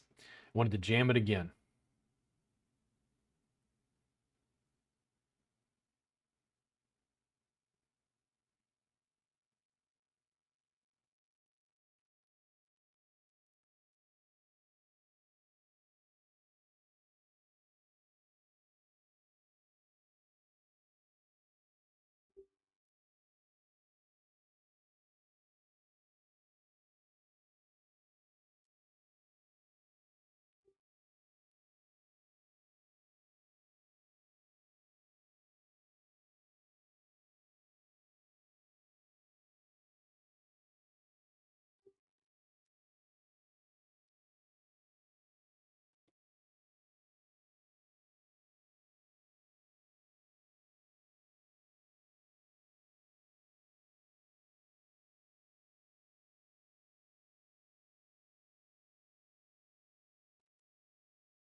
Oops.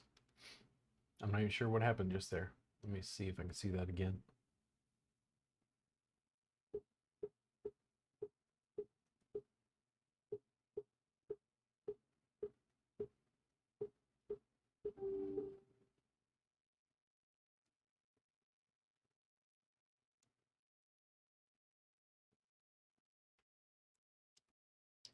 I keep doing that like there's another table, but there isn't another table. Because I lost. I had my ass handed to me.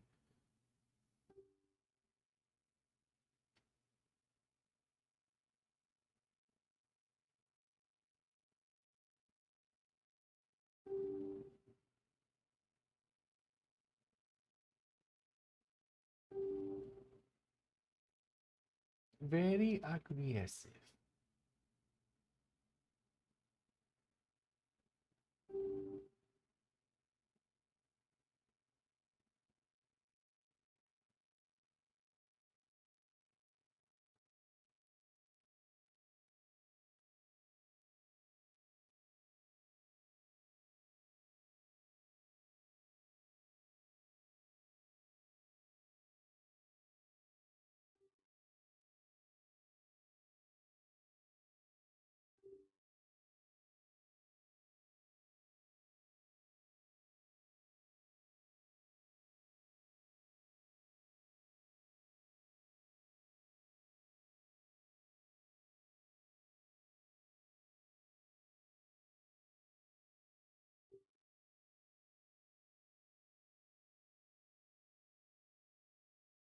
You had more chips than me, but you know.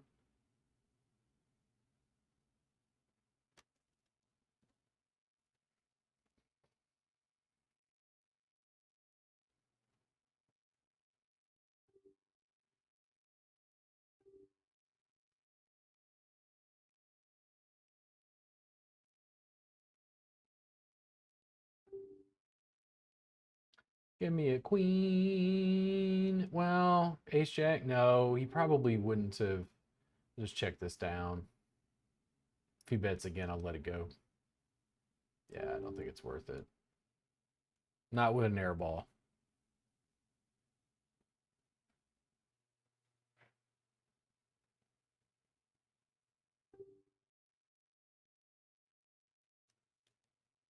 Interesting.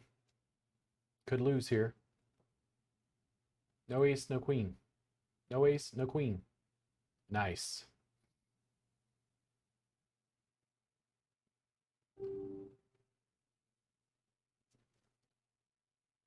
Should I get all excited that I made the money at a dollar table? I made like 70 cents. After my massive bomb out this evening? Yes.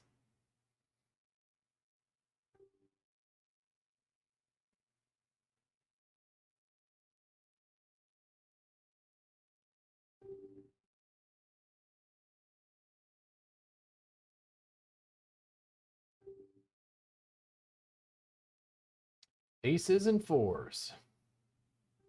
I'll call 150. Nice.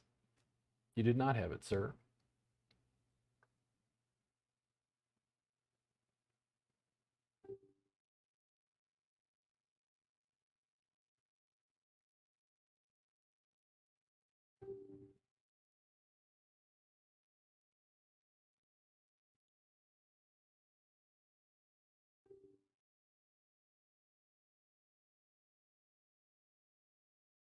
I think I'm supposed to feel good that I made it to the money on this table, but my $5 jump off a cliff was not as exciting, especially after the beginning where I was in first place for half the damn tournament and then got destroyed.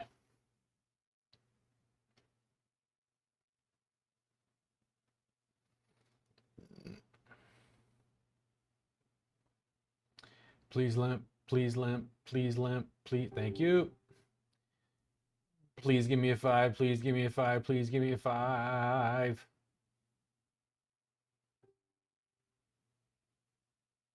Not a jack. That's not what I asked for. I specifically.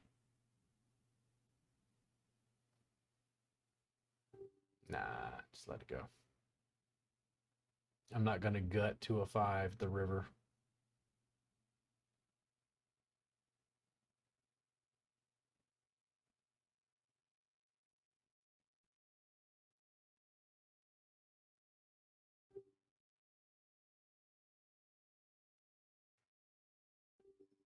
Number 9 is like a doing nothing.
Uh-oh.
Ooh. Okay. Well, the hand was over.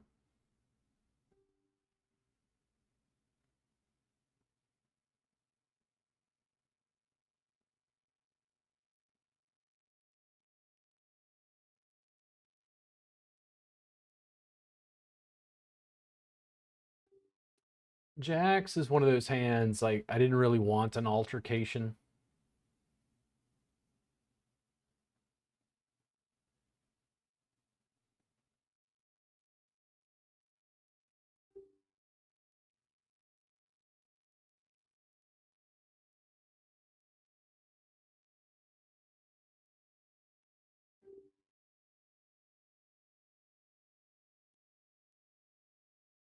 Give me a 3. God damn it. Man, see, that's just a bunch of shit. I mean, he took it, but it's just crap. With a hand like that, what did he have? King 6 suited?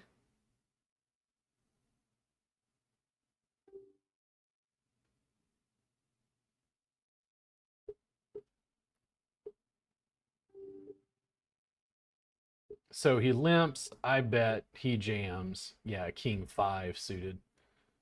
Which is shit. Now it's pretty much all in. Statistically, I was ahead, but he got a lucky flop.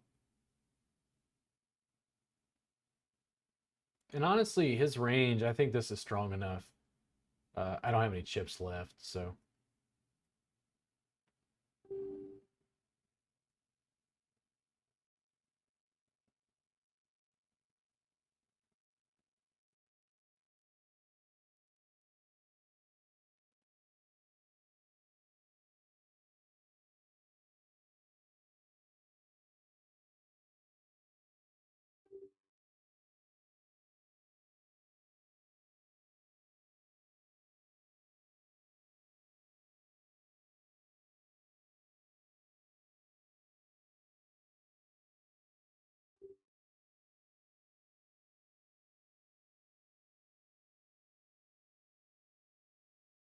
push a guy into a corner. What's he gonna do?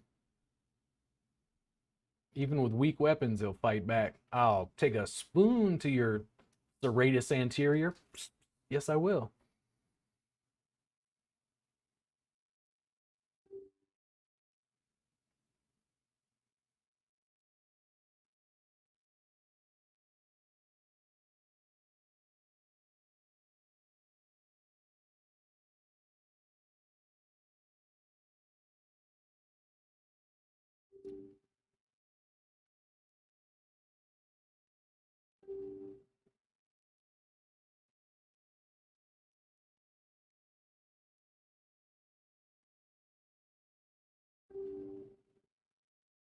Didn't figure I'd get a call unless they had an ace.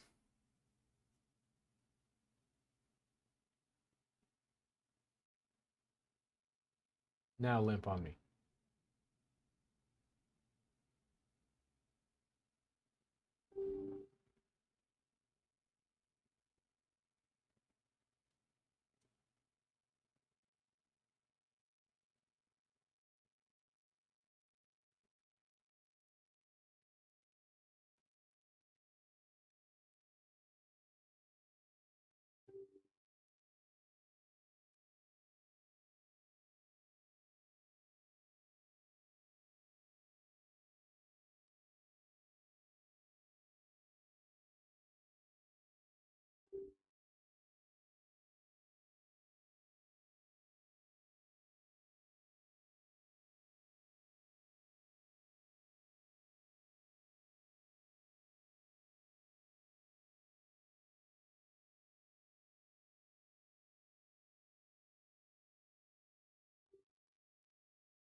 Give me a two of diamonds.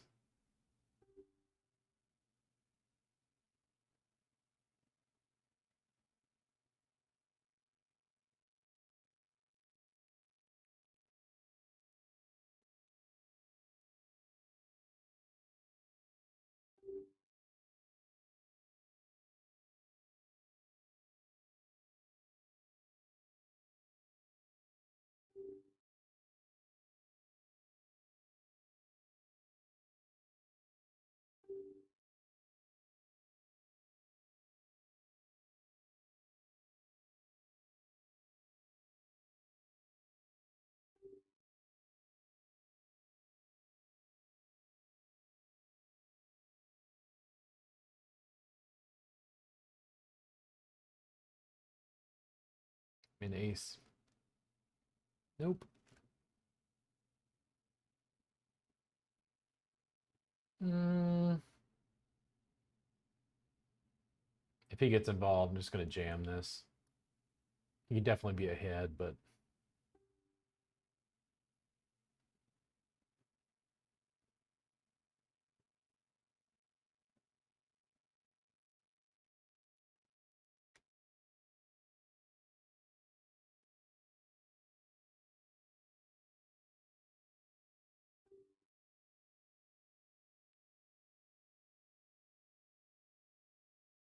ooh,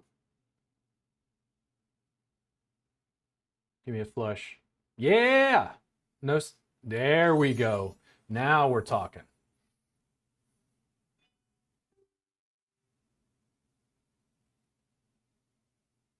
If he jams, of course I call.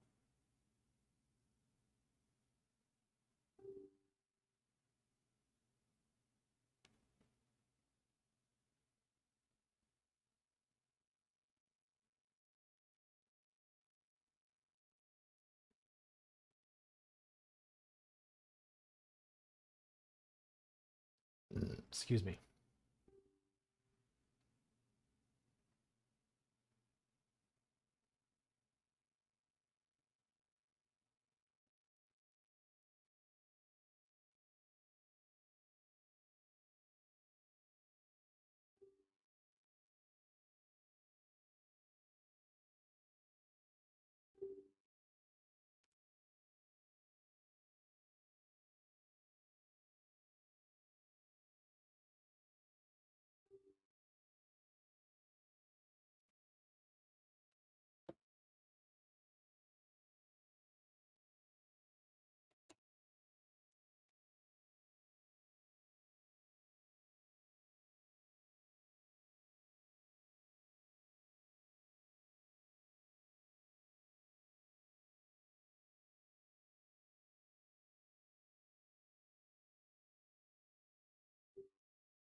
Nice hand.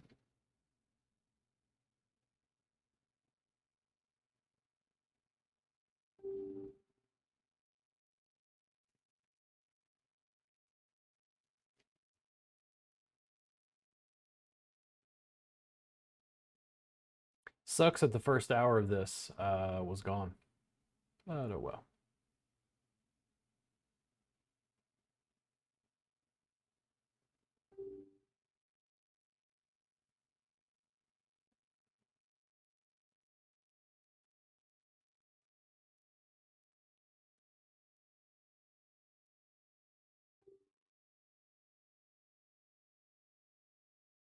No way. The 3 didn't improve shit.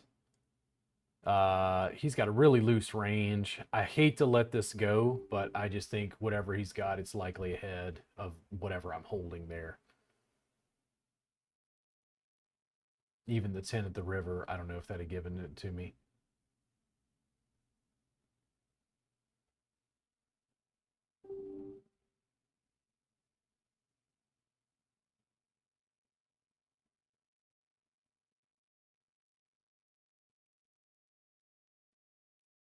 What do you do, man?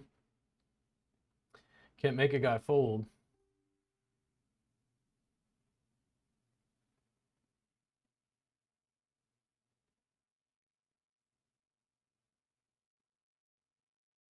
No 9.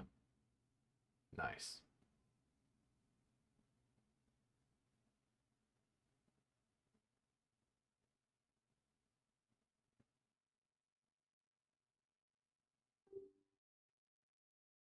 Feel like I'm going to wind up heads up with number 8. It's going to be particularly brutal and a lot of jamming, but we'll see what happens. Number 9 is not gone yet.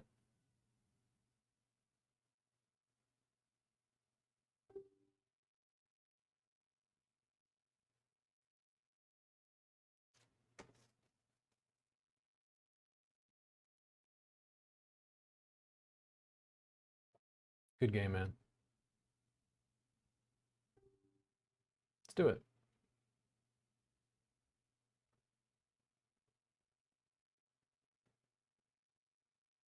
Come on, Doyle. You'd be proud of me, sir. Proud Texan. There's a fly in here.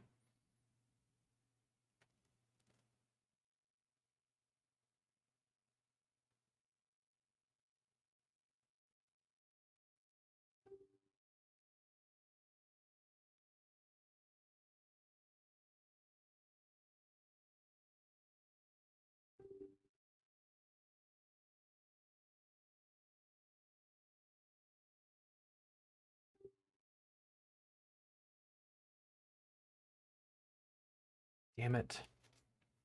Gut shot. He's going to bet 1,200. A little more.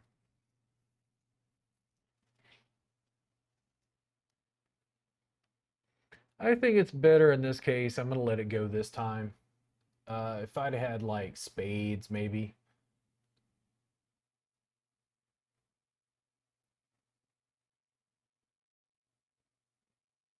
but I mostly don't believe anything this guy does.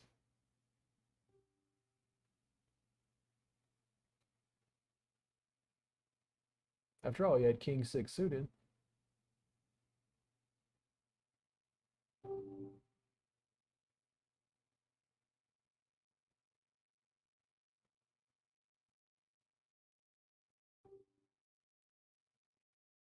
So he's going to bet pretty heavy, 5 times the big blind. I don't think it means he has it, but I'm going to have to start jamming on him.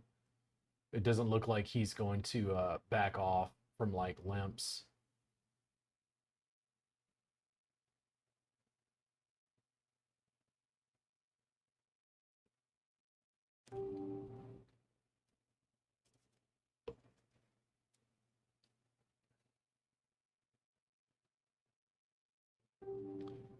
Uh, let's limp on him and see what he does here.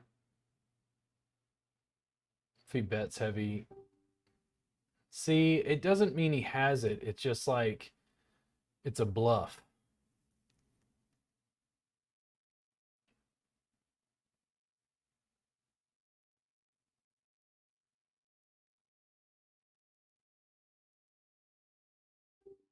I was hoping to play that.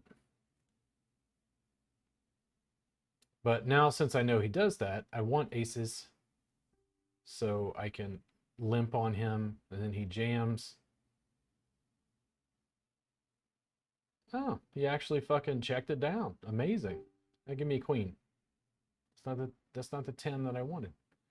So do you have queen jack?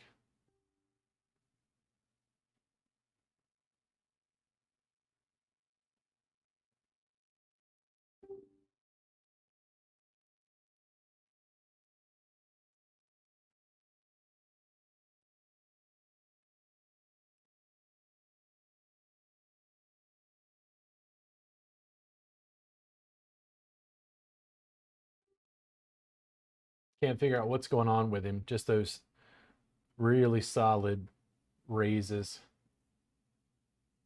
5 times the big blind. He finally checked one down. Not too bad.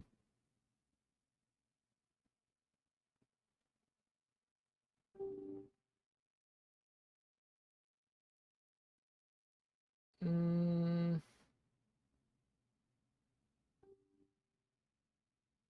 nice. So he's going to say that he's got the queen.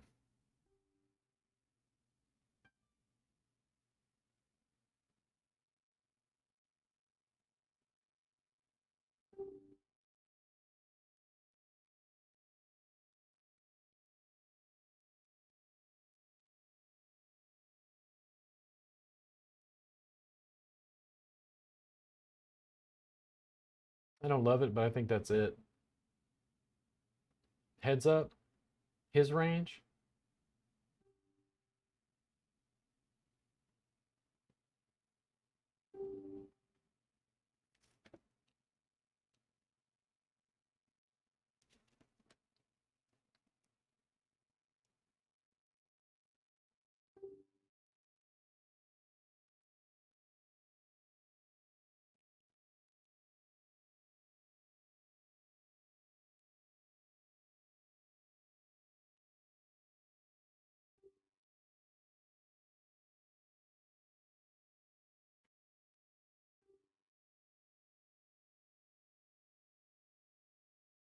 Nothing.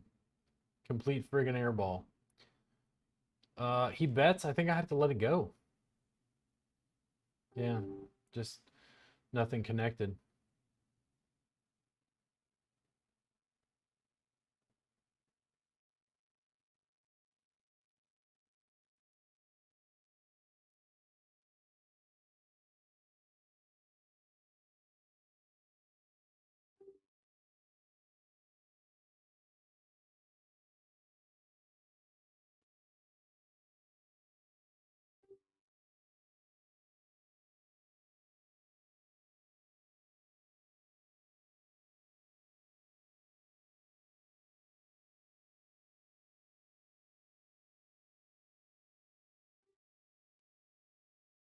Need a 4 or another jack. That now looks much more promising. No, not that much, but let's do there.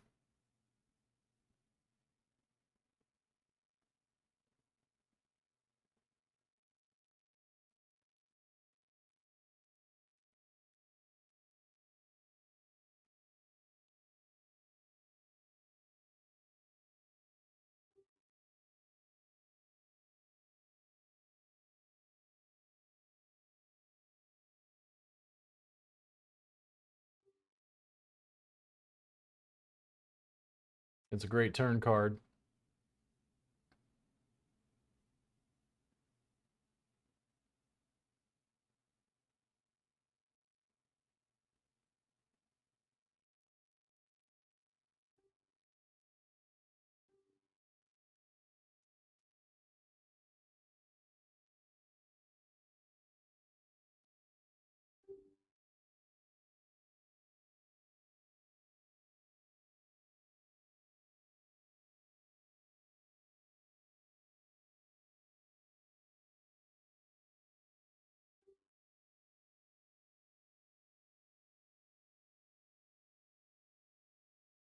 Give me an ace. Not a queen. God damn it. Well, I was heads up with the guy and he had a pair of queens. Well, yeah, it's fucking sometimes happens.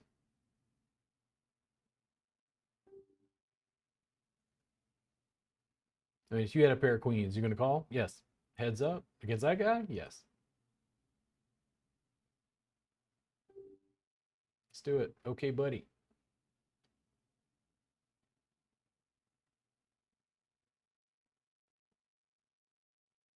Nice.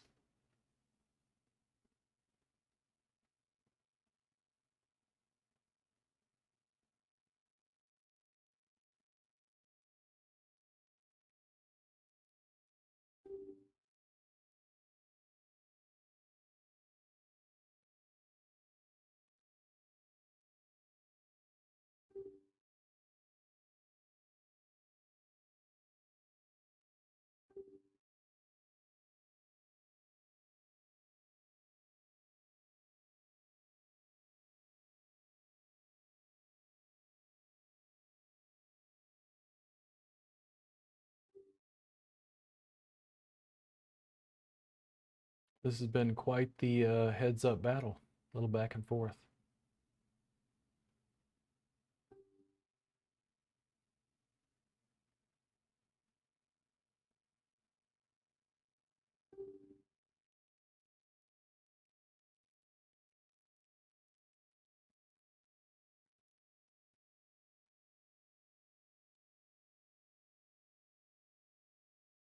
Limp.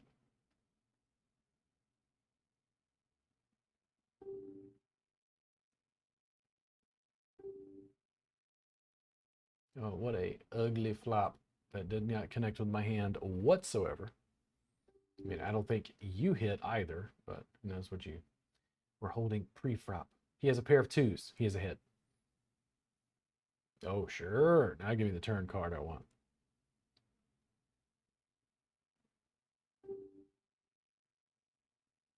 Now do something dumb and jam it.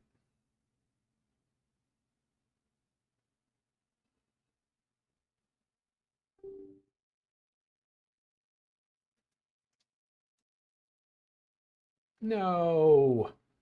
God damn it. Oh well, it didn't work out.